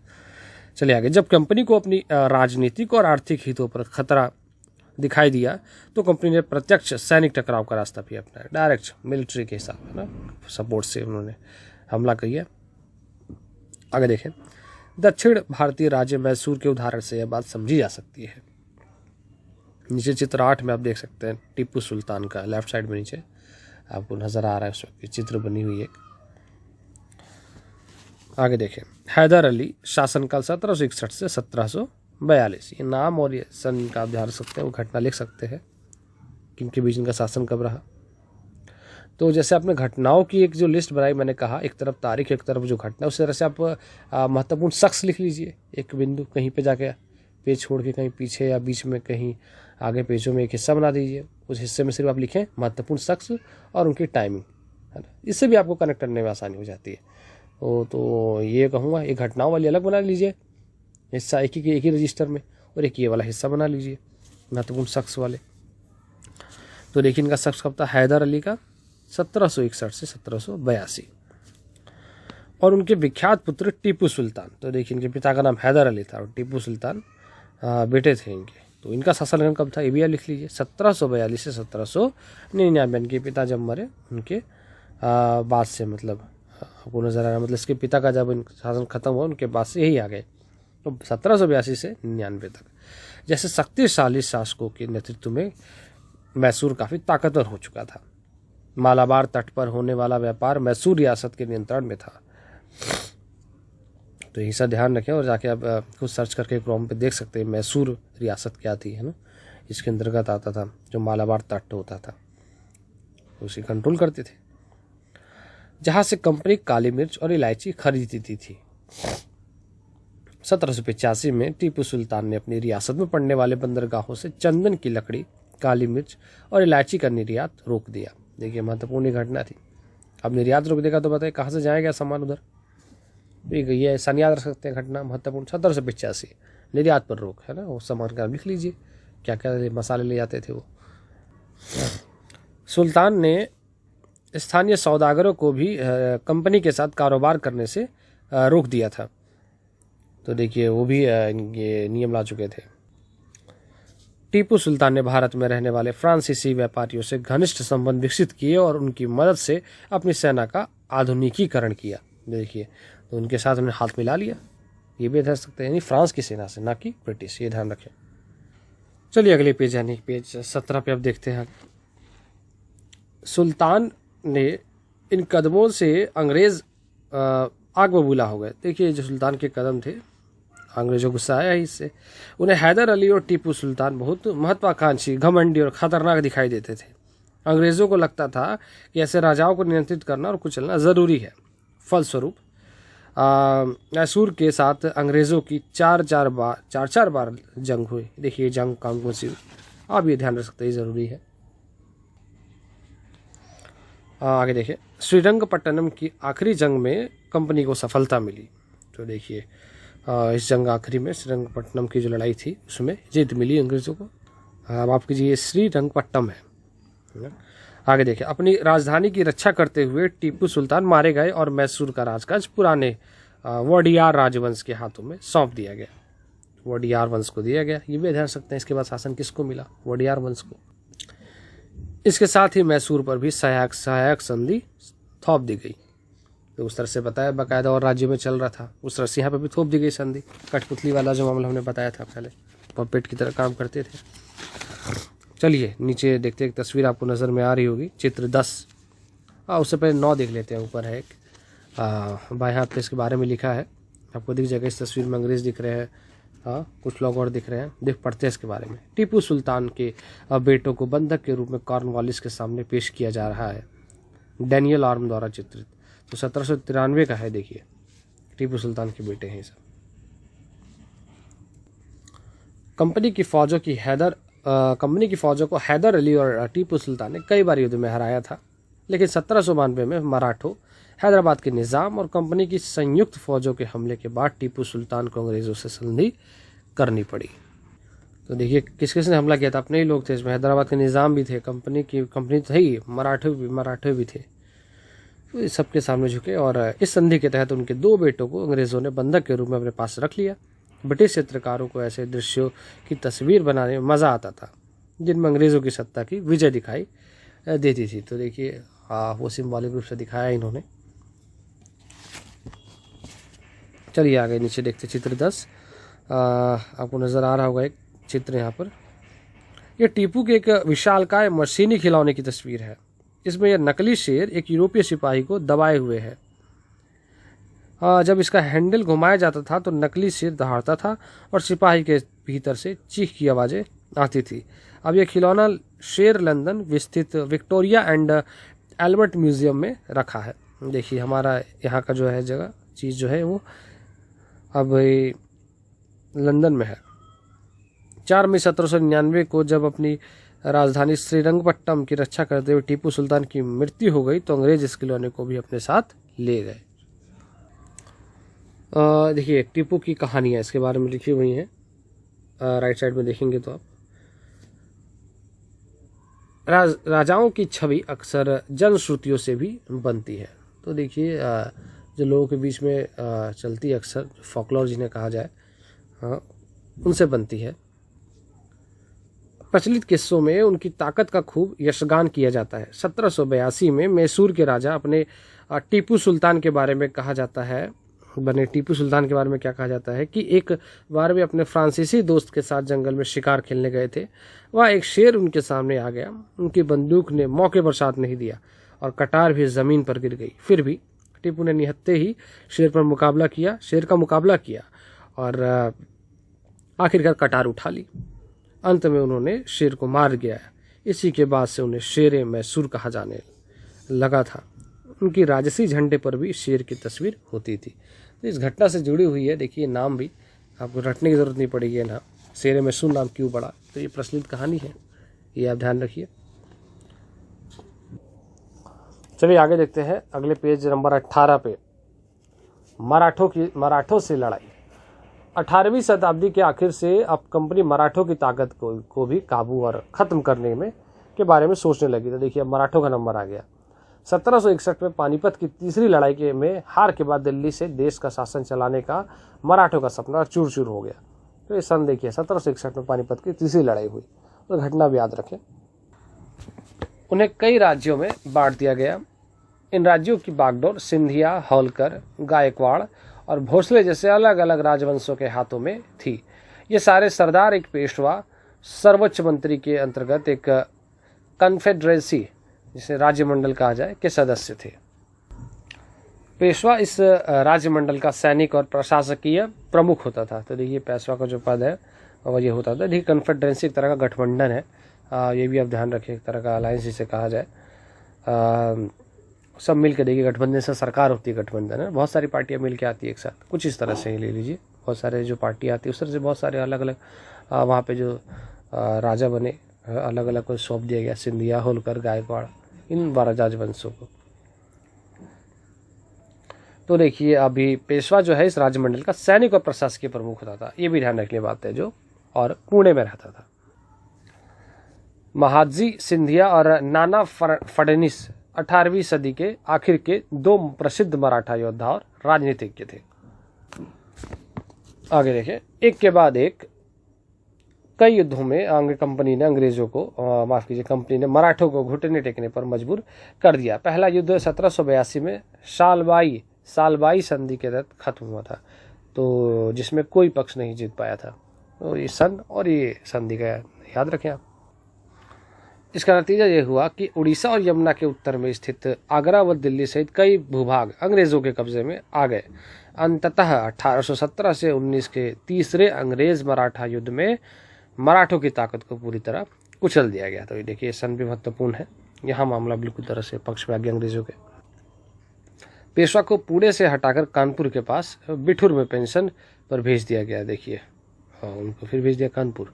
अब विंध्य के दक्षिण में स्थित पूरे भूभाग पर कंपनी का नियंत्रण हो चुका था। देखिए धीरे धीरे कैसे उन्होंने कब्जा है, सब आप देख रहे हैं। आज चित्र 11 आप देख सकते हैं, लॉर्ड हेस्टिंग्स की फोटो आप देख सकते हैं। ठीक है, आगे देखते हैं। सर्वोच्चता का दावा, द क्लेम ऑफ पैरामाउंटेसी हम कह सकते हैं। पढ़ते हैं इसे। उपरोक्त विवरण से स्पष्ट है कि 19वीं सदी की शुरुआत से कंपनी क्षेत्रीय विस्तार की आक्रामक नीति पर चल रही थी। लॉर्ड हेस्टिंग्स 1813 से 1823 तक गवर्नर जनरल के नेतृत्व में, तो देखिए कब से कब तक थे, 1813 से 23 तक। फोटो आपने देख लिया बगल में। गवर्नर जनरल के नेतृत्व में सर्वोच्चता की एक नई नीति शुरू की गई, जिसे मैंने कहा अभी पैरामाउंटेसी। कंपनी का दावा था कि उसकी सत्ता सर्वोच्च है, इसलिए वह भारतीय राज्यों से ऊपर है। अपने हितों की रक्षा के लिए वह भारतीय रियासतों का अधिग्रहण करने या उनको अधिग्रहण की धमकी देने का अधिकार अपने पास मानती थी।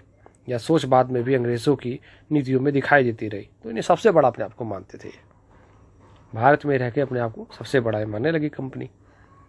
और ध्यान दें, कंपनी है अभी, मतलब एक ईस्ट इंडिया कंपनी जो थी वो कहाँ से कहाँ तक चल के आ गई थी।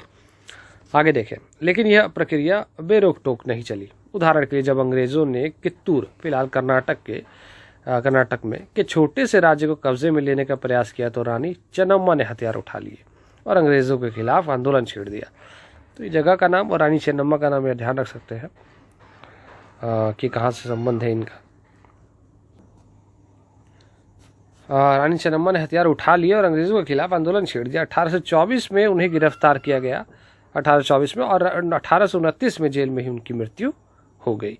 चेन्नम्मा के बाद कित्तूर स्थित संगोली के एक गरीब चौकीदार रायन्ना ने यह प्रतिरोध जारी रखा।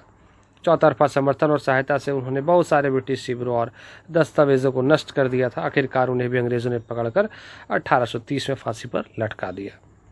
प्रतिरोध के ऐसे कई दूसरे उदाहरण आप इस किताब में आगे पढ़ेंगे तो आपको मिलेगा ही इस तरह का। देखिए कई लोगों ने लड़ा एक एक करके, बहुतों ने जान दी, अपनी शहीद हुए। चलिए आगे बढ़ने से पहले इस पेज पर गतिविधि देख लेते हैं। लेफ्ट साइड पर ऊपर एक्टिविटी। कल्पना कीजिए कि आपको श्रीरंगपट्टम के युद्ध और टीपू सुल्तान की मौत के बारे में खबर देने वाले दो पुराने अखबार मिलते हैं। एक अखबार ब्रिटेन का है और दूसरा मैसूर का है।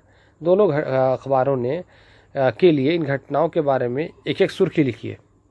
देखिए ये अच्छी एक्टिविटी हो सकती है। आप देखिए अंग्रेज़ों के लिए क्या मान के चलते थे अपने आप को, सुप्रीमेसी, हाँ अपने आप को बहुत बड़ा मान के चलते थे वो। तो उनके हिसाब से जैसे कि हमने कुछ देखा कई इंसिडेंट का है ना, उसकी व्याख्या किस तरह से अपने फेवर में की जाती है। और देखिए आप सोचेंगे ही तो क्या होगा। देखिए बहुत खतरनाक थे उसके लिए, आपने वर्ड भी देखा, अंग्रेज़ों के लिए बहुत खतरनाक माने जाते थे। हाँ तो ये वो ऐसा कह सकते हैं कि मतलब खतरनाक जो दुश्मन को कंपनी ने मार डाला, कुछ इस तरह से, या खतरनाक अपने खतरनाक दुश्मन की को मारते हुए अंग्रेज़ या कंपनी, ठीक है कंपनी ही डालेंगे क्योंकि कंपनी थी वहाँ पे उस वक्त, कंपनी ने ही जीता था, तो ये ठीक रहेगा। और भारत में आप देखेंगे, देखिए अपना देश था, हमने तो खोया था अपने देशभक्त को, तो भारत ने अपना एक बहादुर योद्धा खोया, अपना बहादुर राजा खोया, कुछ इस तरह से बोल सकते हैं, क्यों नहीं। आप भी सोचें क्या बन सकता है। और आप शेयर करना चाहें तो आप शेयर भी करें कमेंट बॉक्स पे अपने साथ। नीचे आपने देख ही लिया, और चित्र 12 भी आप देख लिया नीचे सबसे। कित्तूर रानी चेन्नम्मा की स्मृति में बनाई गई मूर्ति, तो देखिए उनकी मूर्ति भी एक है, आप विजिट कर सकते हैं, कभी तो देखें ज़रूर उस क्षेत्र को। चलिए पेज नंबर 19 पर हम देख लेते हैं आगे। 1830 के दशक के अंत में ईस्ट इंडिया कंपनी रूस के प्रभाव में से बहुत डरी हुई थी, तो रूस का प्रभाव ही पड़ रहा था। कंपनी को भय था कि कहीं रूस का प्रभाव पूरे एशिया में फैलकर उत्तर पश्चिम से भारत को भी अपनी चपेट में ना ले ले। इसी डर के चलते अंग्रेज अब उत्तर पश्चिमी भारत पर भी अपना नियंत्रण स्थापित करना चाहते थे। उन्होंने 1838 से 1842 के बीच अफगानिस्तान के साथ एक लंबी लड़ाई लड़ी और वहाँ प्रत्यक्ष कंपनी शासन स्थापित कर लिया। 1843 में सिंध भी कब्जे में आ गया। इसके बाद पंजाब की बारी थी। यहाँ महाराजा रणजीत सिंह ने कंपनी की दाल नहीं गलने दी। 1839 में उनकी मृत्यु के बाद इस रियासत के साथ 2 लंबी लड़ाइयाँ हुई और आखिरकार 1849 में अंग्रेज़ों ने पंजाब का भी अधिग्रहण कर लिया। तो उनका 1849 में अधिग्रहण हुआ, ये ध्यान रखें, पंजाब। तो ठीक ये करके कितना बड़ा हिस्सा इन्होंने अपने में शामिल कर लिया। देखिए अब नंबर आता है विलय नीति, इसके बारे में देखते हैं। द डॉक्ट्रिन ऑफ लैप्स इसे कहते हैं, ये ध्यान रखें इंग्लिश में, इंग्लिश में भी साथ जानते चले और ये ठीक रहेगा। The doctrine of lapse.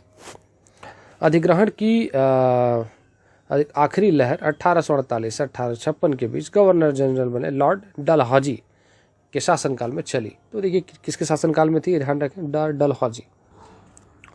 Lord Dalhousie ने एक नई नीति अपनाई जिसे विलय नीति का नाम दिया गया।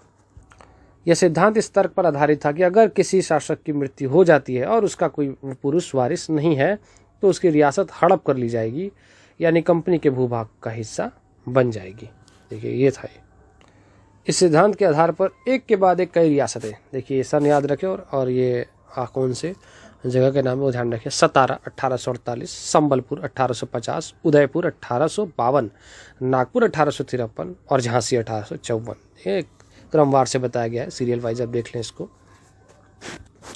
अंग्रेज़ों के हाथ में चले गए। देखिए आपने सुना होगा झांसी की रानी, तो उनका जो क्षेत्र था वो भी 1854 में चला गया। आखिरकार 1856 में कंपनी ने अवध को भी अपने नियंत्रण में ले लिया, तो अवध को 1856 में लिया।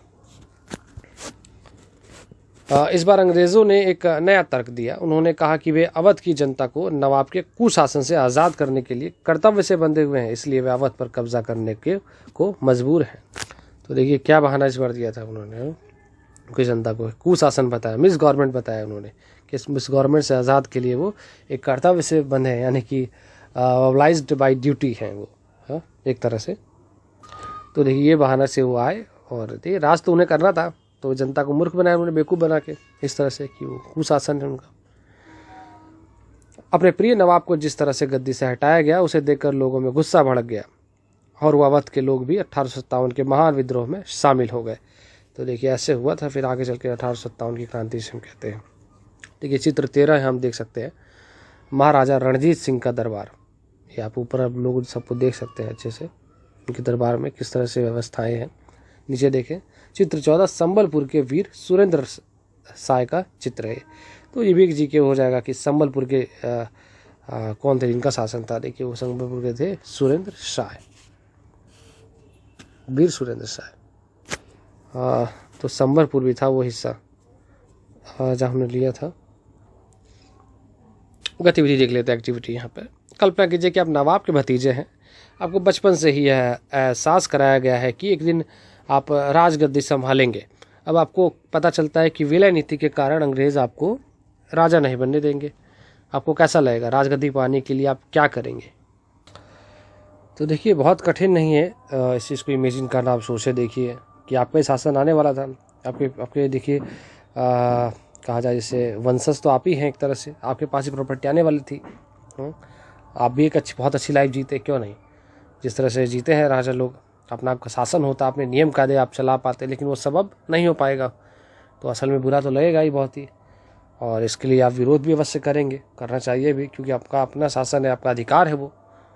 और तो इसके लिए अपनी जनता को जनता से रिक्वेस्ट भी करें, जैसे कि आज भी कई लड़ाइयाँ चल रही हैं, अब देखेंगे। हालांकि इससे थोड़ा अलग है यूक्रेन के अंदर, लेकिन वो जनता से रिक्वेस्ट कर रहे हैं अपनी कि अब उन पर लड़ाई का हुआ है कि रूस ने हमला कर दिया है यूक्रेन के ऊपर। तो यह जी समय आ गया है ना, किसी और की प्रॉपर्टी आप लें तो वो सब मिल के इकट्ठा हो लड़े, तो ये ठीक बात नहीं होगी अपने आप में। और एक अच्छी कोशिश होगी कि सब लोग मिल के इकट्ठा हों और वो रक्षा करें अपनी संपत्ति की, अपने राज्य की, और मौका ना आने दे किसी और को। और भी कुछ हो सकता है, आप जरूर इस पर और सोचें क्या और अच्छा उत्तर हो सकता है आपको लगे। ये तो मैंने सोचा थोड़ा। चलिए अगले पेज पर हम आते हैं।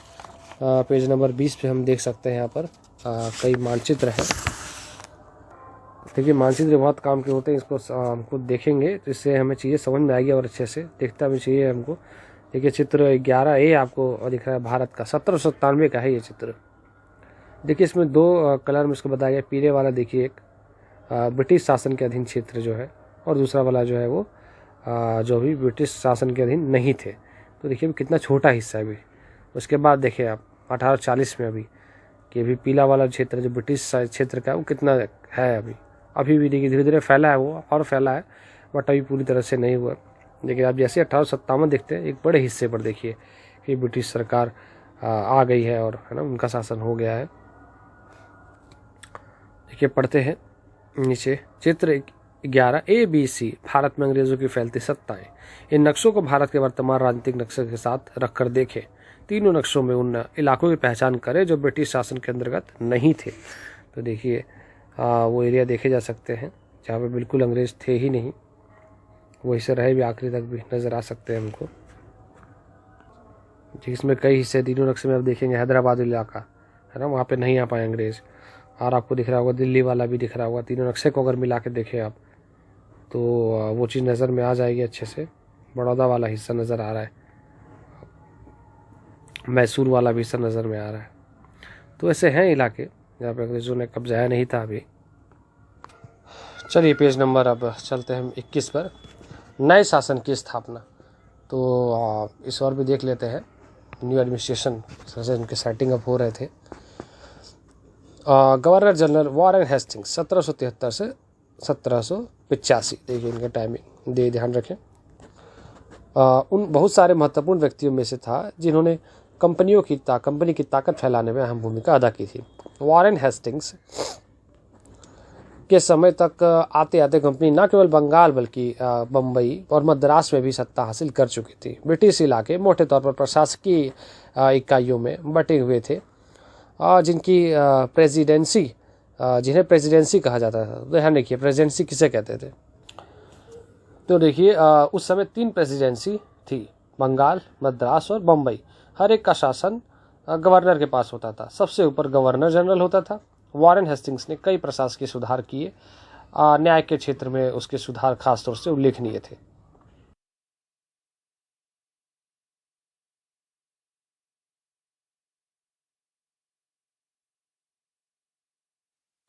तो चलिए अब आगे देख लेते हैं। 1772 से एक नई न्याय व्यवस्था स्थापित की गई। तो देखिए 1772 बहुत इंपॉर्टेंट है। इस व्यवस्था में प्रावधान किया गया कि हर जिले में 2 अदालतें होंगी, फौजदारी अदालत और दीवानी अदालत। जैसे कि हम इंग्लिश में आते हैं, फौजदारी को क्रिमिनल कोर्ट कहते हैं और दीवानी को सिविल। तो आज भी इस तरह की चलती है व्यवस्था, आपको पता हो तो। चलिए आगे। दीवानी अदालतों के मुखिया यूरोपीय जिला कलेक्टर होते थे। मौलवी और हिंदू पंडित उनके लिए भारतीय कानूनों की व्याख्या करते थे। देखिए ऐसे काम चलता था। चलिए आगे। फौजदारी अदालतें अभी भी काजी और मुफ्ती के ही अंतर्गत थी, लेकिन वे भी कलेक्टर की निगरानी में काम करते थे। तो देखिए काजी आपने भी सुना होगा, एक तरह के जज होते हैं ये। ऊपर लिखा भी है राइट साइड में आप देखेंगे, काजी एक न्यायाधीश। मुफ्ती ये भी शब्द आपने सुना होगा, अक्सर मुस्लिम लोगों के बीच में दोनों शब्द मिल जाएंगे आपको। मुस्लिम समुदाय का एक न्यायविद जो कानूनों की व्याख्या करता है। काजी इसी व्याख्या के आधार पर फैसले सुनाता है। काजी फैसले सुनाता है और व्याख्या का मुफ्ती करता है। ये देखिए अंतर आज समझ लीजिए। और आगे चलते, ठीक है जो होगा आगे चलते हैं हम। और नीचे एक तस्वीर आप देख सकते हैं, चित्र 12, बहुत बड़ी महफिल आपको दिख रही हुई यहाँ पे। वॉरेन हेस्टिंग्स पर मुकदमा, आरजी पोलार्ड द्वारा चित्रित 1782। तो देखिए मुकदमा चला था वॉरेन हेस्टिंग्स पर, उसकी तस्वीरें हैं ये। जब वॉरेन हेस्टिंग्स 1785 में इंग्लैंड लौटा तो एडमंड बर्के ने उस पर बंगाल का शासन सही ढंग से न चलाने का आरोप जड़ दिया। तो देखिए एडमंड बर्के थे, उन्होंने आरोप लगा दिया। इस आरोप के चलते हेस्टिंग्स पर ब्रिटिश सरकार में महाभियोग का मुकदमा चलाया गया, जो 7 साल तक चला था। देखिए एक तो 2 बातें यहाँ पे, किसके खिलाफ हुआ, तो वॉरेन हेस्टिंग्स के खिलाफ। कब? 1785 में। किसने इसके लिए इनिशिएटिव किया? Edmund Burke. ये अब ध्यान रखते हैं कहाँ पे हुआ, पता इंग्लैंड के अंदर ही हुआ था। और क्या हुआ था ये? महाभियोग, जिसे इंग्लिश में क्या बोलते हैं, इम्पीचमेंट। और महाभियोग का ऊपर हम मतलब दिया हुआ है, देख ले राइट साइड ऊपर में। महाभियोग जब इंग्लैंड के हाउस ऑफ कॉमन्स में किसी व्यक्ति के खिलाफ दुराचरण का आरोप लगाया जाता है तो हाउस ऑफ लॉर्ड्स, संसद का ऊपरी सदन, देखिए हाउस ऑफ लॉर्ड्स आप समझ लिए भारत में राज्यसभा, आपने सुने होंगे, ये राज्यसभा की तरह आप मान लीजिए, में उस व्यक्ति के खिलाफ मुकदमा चलता है, इसे महाभियोग कहा जाता है। इतनी सी बात है। देखिए यार, दुराचरण के लिए होता है ना, गलत व्यवहार आप समझ लीजिए, जो उम्मीद की जाती है उसके खिलाफ आप गए हैं। तो ये देखिए वो लिया था एडमंड बर्के ने। और ये भी ध्यान रख सकते हैं, महाभियोग कब तक चला? 7 साल तक। ठीक है, तो ये भी एक इम्पोर्टेंट बात है। चलिए पेज नंबर 22 पर आ जाते हैं। एक बड़ी समस्या यह थी कि ब्राह्मण पंडित धर्मशास्त्र की अलग अलग शाखाओं के हिसाब से स्थानीय कानूनों की अलग अलग व्याख्या कर देते थे। तो देखिए पहले धर्मशास्त्र का मतलब नीचे दिया गया, वो देख लीजिए एक बार। धर्मशास्त्र संस्कृत की ऐसी कृतियाँ जिनमें सामाजिक तौर तरीकों और आचरण के सिद्धांतों की व्याख्या की जाती है। ये धर्मशास्त्र ईसा पूर्व 500 वर्ष से भी पहले लिखे गए थे। तो ये आप ध्यान रख सकते हैं इसका मतलब। तो देखिए क्योंकि अलग अलग किताबें थी, है ना, उसके अलग अलग, ऐसा कोई एक ही किताब थी, अनेकों थी किताबें और तरीके, एक ही चीज़ की अलग अलग व्याख्या है, तो अलग अलग हिसाब से अलग अलग होती थी, दिक्कतें आनी स्वाभाविक थी, नेचुरल थी। चलिए आगे। इस भिन्नता को खत्म करके समरूपता लाने के लिए 1775 में 11 पंडितों को भारतीय कानून का एक संकलन तैयार करने का काम सौंपा गया। तो देखिए सन महत्वपूर्ण है, और एक ये आपको पता एक्टिविटी, 11 पंडितों को ये काम दिया गया। और N.B. हालहेड ने इस संकलन का अंग्रेजी में अनुवाद किया। तो N.B. हालहेड थे, वो इसको अंग्रेजी में भी इनको ट्रांसलेट किया इन्होंने। चलिए आगे। 1778 तक यूरोपीय न्यायाधीशों के लिए मुस्लिम कानूनों की भी एक संहिता तैयार कर ली गई। तो 78 तक ये भी हो गई। 1773 के रेगुलेटिंग एक्ट के तहत एक नए सर्वोच्च न्यायालय की स्थापना की गई। तो देखिए रेगुलेटिंग एक्ट कब का था? 1773 का। तो देखिए इसी के तहत सर्वोच्च न्यायालय की स्थापना हुई थी, ये ध्यान रखें। इसके अलावा कलकत्ता में अपीलीय अदालत, सदर निजामत अदालत की भी स्थापना की गई। भारतीय जिले में कलेक्टर सबसे बड़ा ओहदा होता था। जैसा कि नाम से भी पता चलता है, उसका मुख्य काम लगान और कर इकट्ठा करना था तथा न्यायाधीशों, पुलिस अधिकारी व दरोगा की सहायता से जिले में कानून व्यवस्था बनाए रखना होता था। तो देखिए मुख्य काम में कलेक्टर होता था। और देखिए आज भी आप IAS बनना कितना बड़ा बात माना जाता है भारत के अंदर, खासकर बिहार और यूपी जैसे राज्यों में आप देखेंगे बहुत क्रेज़ है इसका, रहता भी आपने देखे होंगे। तो ये अभी का कोई ये बहुत पुराने, क्योंकि इसकी बहुत ज़्यादा इम्पोर्टेंस, इस वक्त बड़ी ताकतवर पोस्ट थी, आज भी है वैसे, तो इसलिए लोगों के अंदर आज भी क्रेज बना हुआ है, तब का अंग्रेजों के टाइम से है, ये ध्यान रखिए इस बात को। उसका कार्यालय कलेक्ट्रेट सत्ता और संरक्षण का नया केंद्र बन गया था, जिसने पुराने सत्ता केंद्रों को हाशिए पर ढकेल दिया था। तो देखिए ये अपने आप में एक बड़ा सेंटर हो गया था। चलो आगे देखते हैं। कंपनी की फौज। कंपनी के साथ भारत में शासन और सुधार के नए विचार तो आए, लेकिन उसकी असली सत्ता सैनिक ताकत में थी। मुगल फौज मुख्य रूप से घुड़सवार, सवार घोड़े पर चलने वाले प्रशिक्षित, इनको कहते हैं। तो देखिए मुगलों की सेना ये पैदल सेना थी और घुड़सवार थी बस। आगे देखिए। उन्हें तीरंदाजी और तलवारबाजी का प्रशिक्षण दिया जाता था। सेना में सवारों का दबदबा रहता था और मुगल साम्राज्य को एक विशाल पेशेवर प्रशिक्षण वाली पैदल सेना की ज़रूरत महसूस नहीं होती थी। ग्रामीण इलाकों में सशस्त्र किसानों की बड़ी संख्या थी। स्थानीय जमींदार मुगलों को ज़रूरत पड़ने पर पैदल सिपाही मुहैया कराते थे। 18वीं सदी में जब अवध और बनारस जैसे रियासतों में किसानों को भर्ती करके उन्हें पेशेवर सैनिक ट्रेनिंग, मतलब सैनिक प्रशिक्षण दिया जाने लगा, तो यह सूरत बदलने लगी। ईस्ट इंडिया कंपनी ने जब अपनी सेना के लिए भर्ती शुरू की तो उसने भी यही तरीका अपनाया। देखिए धीरे धीरे अब सिपाही कहाँ से आएंगे, भारतीय तो थे, तो ये तरीका अपनाते थे।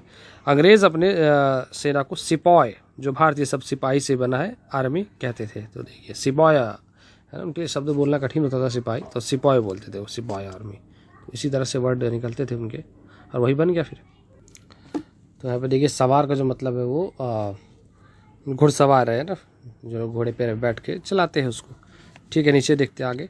1820 के दशक से जैसे जैसे युद्ध तकनीक बदलने लगी, कंपनी की सेना ने घुड़सवार टुकड़ियों की ज़रूरत कम होती गई। तकनीक आने लगे नए नए, है ना, बंदूक आने लगे, ये सब।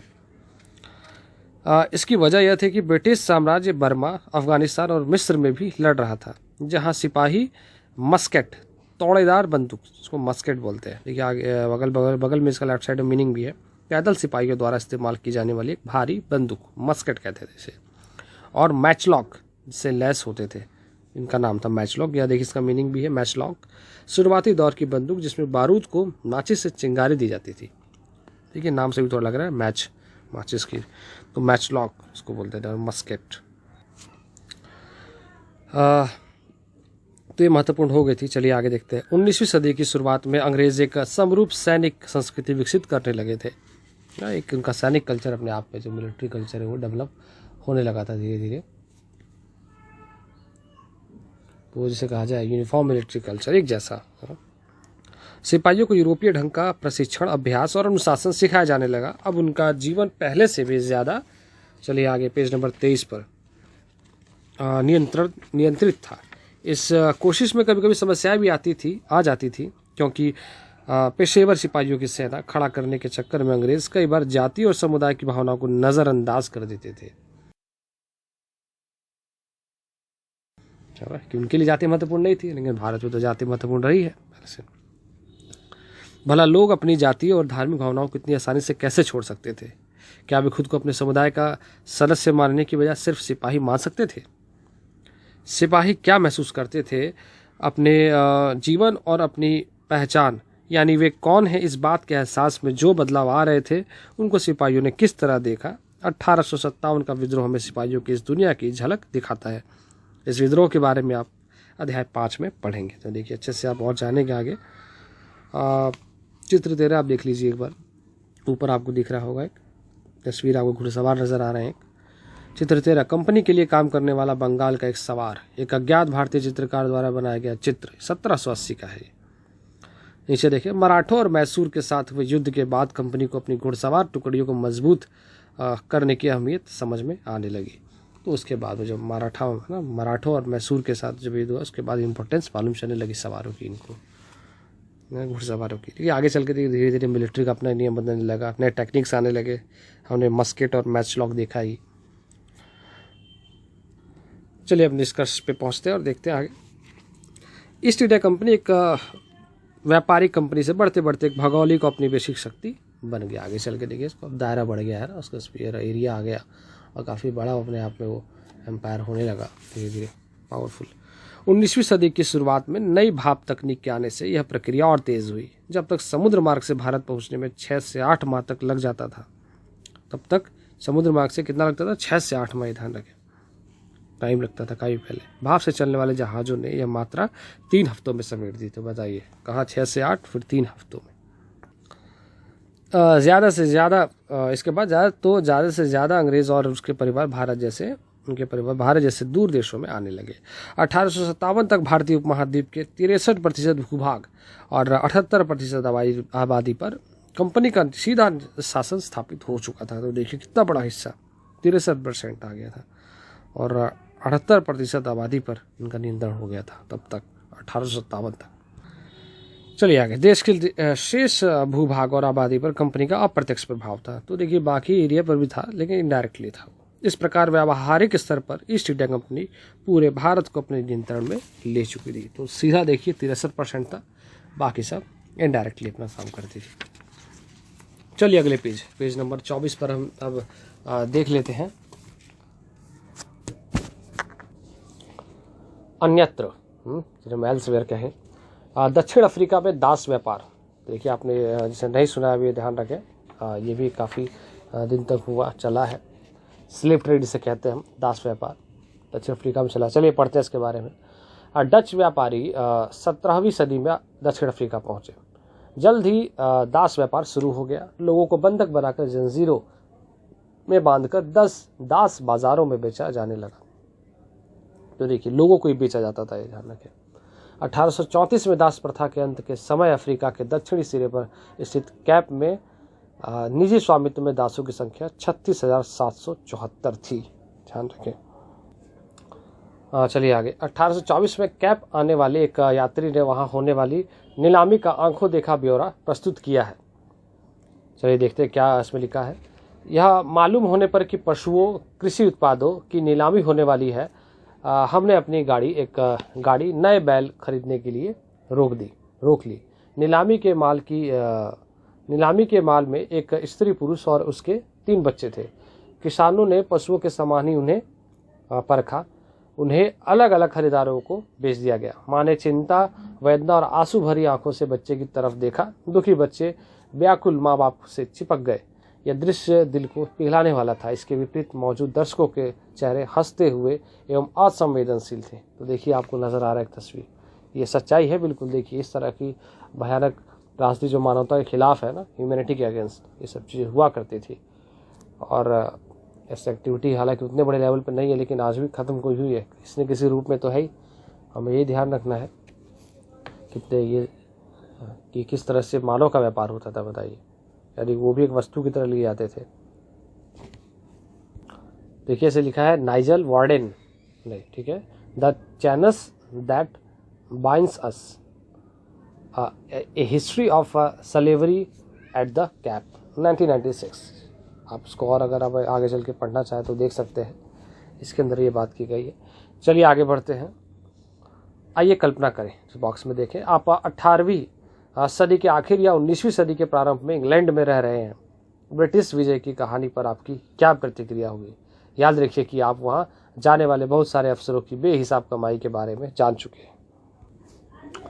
तो देखिए, अगर आप कल्पना करें और खुद ब्रिटिशर्स हैं आप उस समय, तो देखिए जो भी होगा वहाँ का, तो अपने आप को बड़ा गौरवान्वित महसूस करेंगे, जिसे कहा जाए प्राइड होगा बहुत ज़्यादा कि हमारे लोग और हम एक तरह से सभ्य बना रहे हैं इन भारतीयों को। हाँ, क्योंकि धीरे धीरे उनका एरिया अपने आप को क्या समझते थे कि वो सभ्य है ज़्यादा अपने आप को इस तरह से, तो ऑब्वियसली अपने आप को ज़्यादा गौरवान्वित महसूस करेंगे ही साथ में, और अपने को बड़ाई करेंगे ज़्यादा, और खुशी का ठिकाना नहीं रहेगा कुछ इस तरह से। और आप भी सोचें क्या हो सकता है, क्योंकि मुझे लग रहा है, क्योंकि तो कॉमन सी बात आप सोचेंगे तो होगा। अगर आप खुद ब्रिटिशर से उस समय बताइए, आप उनकी जगह होंगे तो बताइए खुश नहीं होंगे? कोई भी होगा उस तरह से अपने एरिया को जो वो जीतता है तो। लेकिन हम ऐसा नहीं कह सकते, कोई भी ऐसे भी लोग हो सकते हैं जो मानवता के जो खिलाफ हो रही है घटना है उसके खिलाफ थे, और लोग थे, भारत देश में भी थे लोग खिलाफ थे। तो देखिए, ऐसा नहीं है कि पूरे के पूरे देश में सब लोग इसके साथी थे अपने आप में, क्योंकि गलत तरीका था हम जानते हैं। लेकिन यहाँ हमें एक ब्रिटिशर्स के तौर पे पूछा, ये ध्यान रखें ज़रूर। हाँ, तो ये बताना है हमें, भटकना नहीं है हमें क्वेश्चन से। तो ये आप ज़रूर ध्यान रखिए, कभी प्रश्न को अच्छे से पढ़ें 2 बार। चलिए अब आगे चलते हैं अपने जो हमारा मेन हिस्सा है आखिरी का बचा, फिर से याद करें। इसको अब देख लेना ज़रूरी है। अब हम एंड की ओर ही हैं और प्रश्नावलियों को, तो चलिए फिर लेट्स कॉल देखते हैं इनको। पहला, निम्नलिखित के जोड़े बनाएं। तो यहाँ जोड़े बनाने हमको ध्यान रखते हैं, और आपने एक इसी पार्ट में काफ़ी कुछ पढ़ा, उसी से जोड़ना है आप। दीवानी, ठीक, शेर मैसूर, फौजदारी अदालत, रानी चन्नम्मा, सिपाही, वारन हेस्टिंग्स।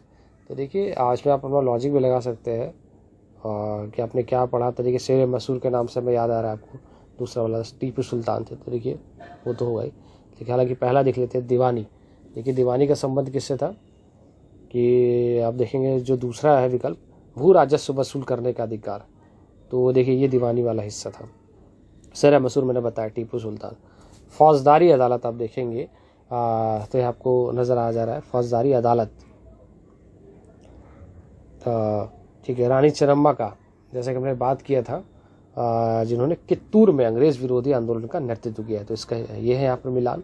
सिपाही, हम जानते हैं कि अंग्रेज़ किस तरह से इसको बोला करते थे, सिपाही को सिपॉय जिन्हें कहा जाए, सिपॉय, ये हमने बात कर ही ली।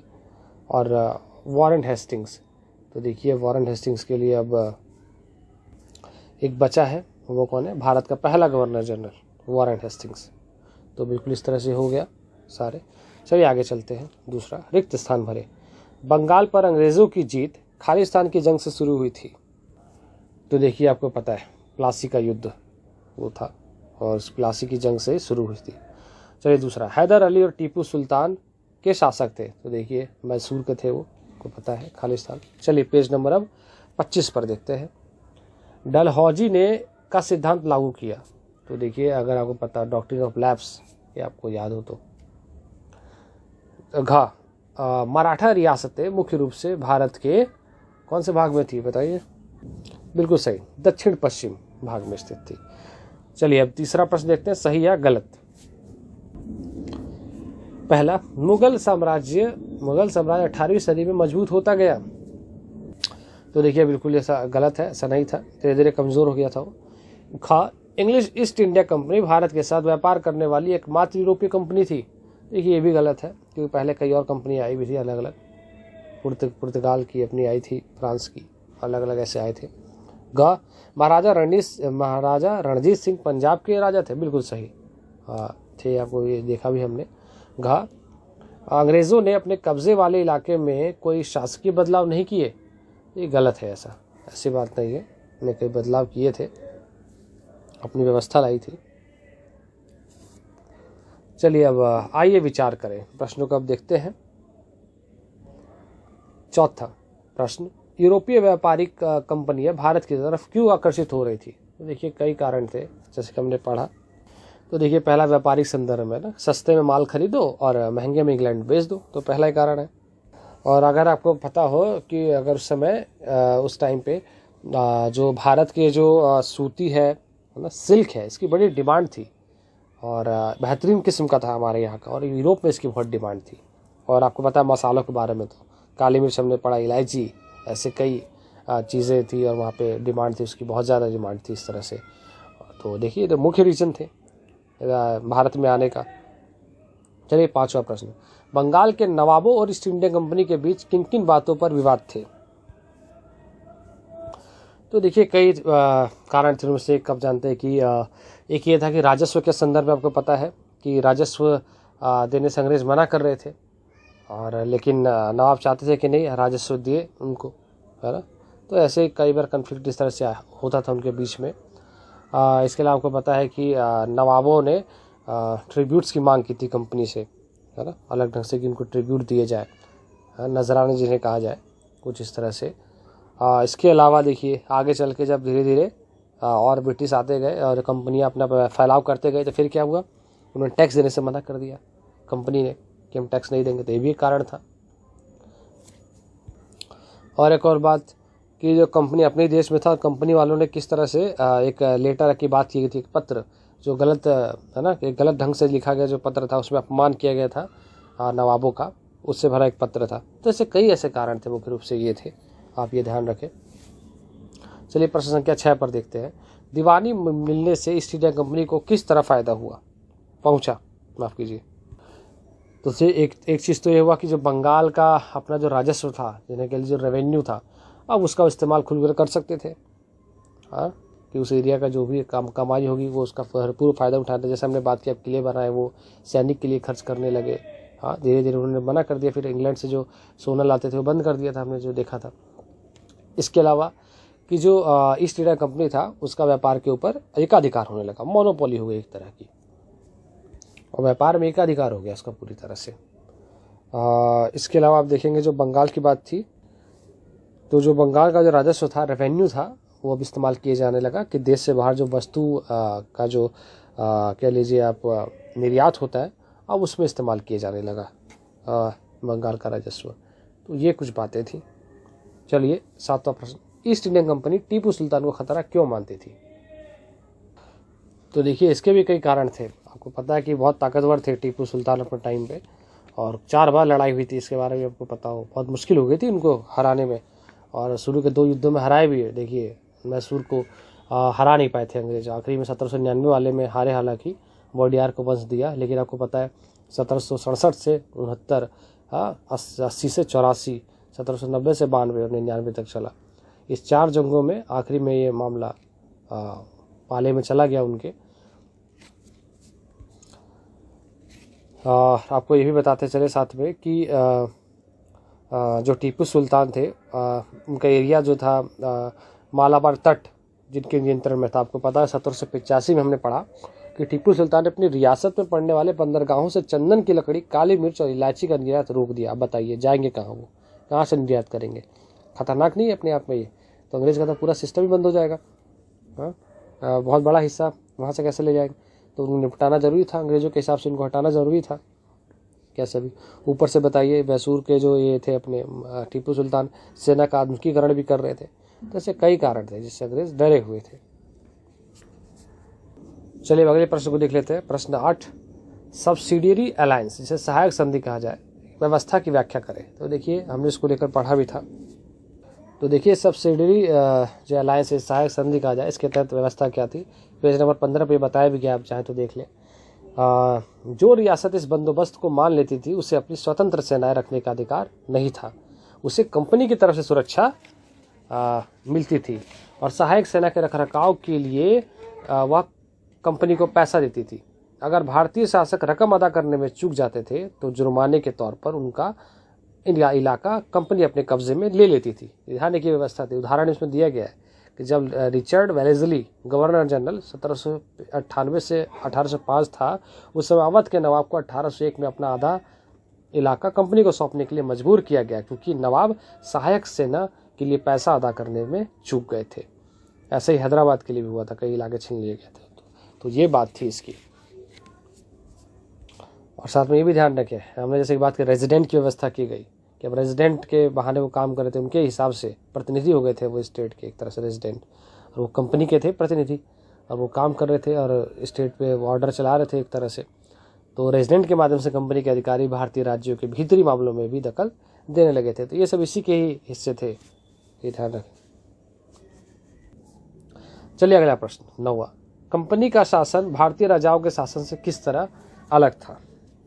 तो देखिए एक डिफरेंस आपको पता है कि कंपनियों ने क्या किया, जो कंपनी आई थी उसने अपने हिस्सों को प्रेसिडेंसीज में बांट दिया, है ना, अलग अलग प्रेसिडेंसी आपको पता, प्रशासनिक जो उनके क्षेत्र थे। वही भारतीयों ने कैसी व्यवस्था कर रखी थी, जिला, परगना, तहसील, परिषद, इस तरह से थे। और एक और बात, जहाँ कंपनी का जो शासन था उसमें देखेंगे तो गवर्नर जो सारे प्रशासनिक जो इकाइयों के वो एक तरह से मालिक थे, वही चलाते थे। लेकिन वही भारतीय वाली व्यवस्था देखेंगे तो वहाँ हमको जमींदार और जो किसान है वो जिम्मेदार थे उन इकाइयों के लिए। और देखिए गवर्नर जनरल थे जो कंपनी के समय, गवर्नर जनरल वो हेड ऑफ द स्टेट थे। वही नवाब और किंग भारत में उस समय जो राज्य के प्रमुख थे। चलिए अगला प्रश्न देख लेते हैं 10वां, कंपनी की सेना की संरचना में आए बदलावों का वर्णन करें। तो देखिए कंपनी के आने से सेना में तो कई बदलाव हुए थे, आपको पता है। वो घुड़सवार रहा करते थे, अब वो बंदूकधारी हो गए। हमने बंदूकों की बात की, किस तरह के बंदूक, जो मस्केट थे, मैचलॉक्स थे, वो आने लगे। और साथ में देखिए एक जो यूनिफॉर्म मिलिट्री कल्चर है वो आने लगा, जो एकल जो सेना का जो संस्कृति है वो पैदा होने लगा। और जो ट्रेनिंग थी वो तो पता है यूरोपीय प्रकार के, जो यूरोपियन व्यवस्था थी प्रशिक्षण की, वो दी जाने लगी थी और वो ज़्यादा प्रोफेशनल हो गए थे अब की बार। तो ये कुछ तरह की बातें थी। और वो किसान से बन रहे थे, आपको भी पता ही होगा, हमने पढ़ा लेसन में। चलिए आगे बढ़ते हैं, आइए करके देखे वाले हिस्से पर। प्रश्न 11, बंगाल में अंग्रेज़ों की जीत के बाद कलकत्ता एक छोटे से गांव से बड़े शहर में तब्दील हो गया। औपनिवेशिक काल के दौरान शहर के यूरोपीय और भारतीय निवासियों की संस्कृति, शिल्प और जीवन के बारे में पता लगा। आप जितना आसपास जान सकते हैं, कभी आपको मौका मिले, आसपास के आपके लोग हो, पता कीजिए। ऐसे ये अच्छी अपने आप में एक्टिविटी हो सकती है, अच्छा लगेगा आपको भी उस समय के बारे में। तो इंटरनेट पर भी जानकारी ले अपनी, है ना, सर्च कर करके, ये अच्छी एक एक्टिविटी होगी आपके लिए। जहाँ जो बहुत सोर्सेज हैं आज, यूट्यूब भी है आपके, आप देखें कहाँ से मिल सकता है। अगर आप ज़्यादा रुचि ले रहे हैं इसमें तो लीजिए, अच्छा रहेगा आपके लिए, काफ़ी ज्ञानवर्धन भी होगा, नॉलेज आपको मिलेगी। प्रश्न 12, निम्नलिखित में से किसी के बारे में तस्वीरें, कहानियाँ, कविताएं और जानकारी इकट्ठा करें। झांसी की रानी, महादजी सिंधिया, हैदर अली, महाराजा रणजीत सिंह, लॉर्ड डलहौजी, या आपके इलाके का कोई पुराना शासक। तो आपको जो इसमें से बेहतर लगे उसके बारे में आप ज़रूर देखने की कोशिश करें, जानें। आपका फिर इससे मैंने कहा जो नॉलेज आपकी इजाफा होता है और आप अच्छे से सोच पाते हैं, जान पाते हैं। तो वैसे ही नॉलेज लेते रहे, टाइम का अच्छे से यूज़ करते रहे और अच्छे से अपना ओवरऑल डेवलप करें, खेले कूदे भी और पढ़े भी अच्छे से। इसी के साथ पाठ के अंत की ओर चलते हैं। आप अपना फीडबैक ज़रूर दें, जहां आपको लगता है कहीं कमी रह गई है उस तरह से कमेंट बॉक्स में दें, या कोई सुझाव आपका है वो ज़रूर दें। और इसके साथ हम चलते हैं। धन्यवाद आपका, नमस्ते, थैंक यू।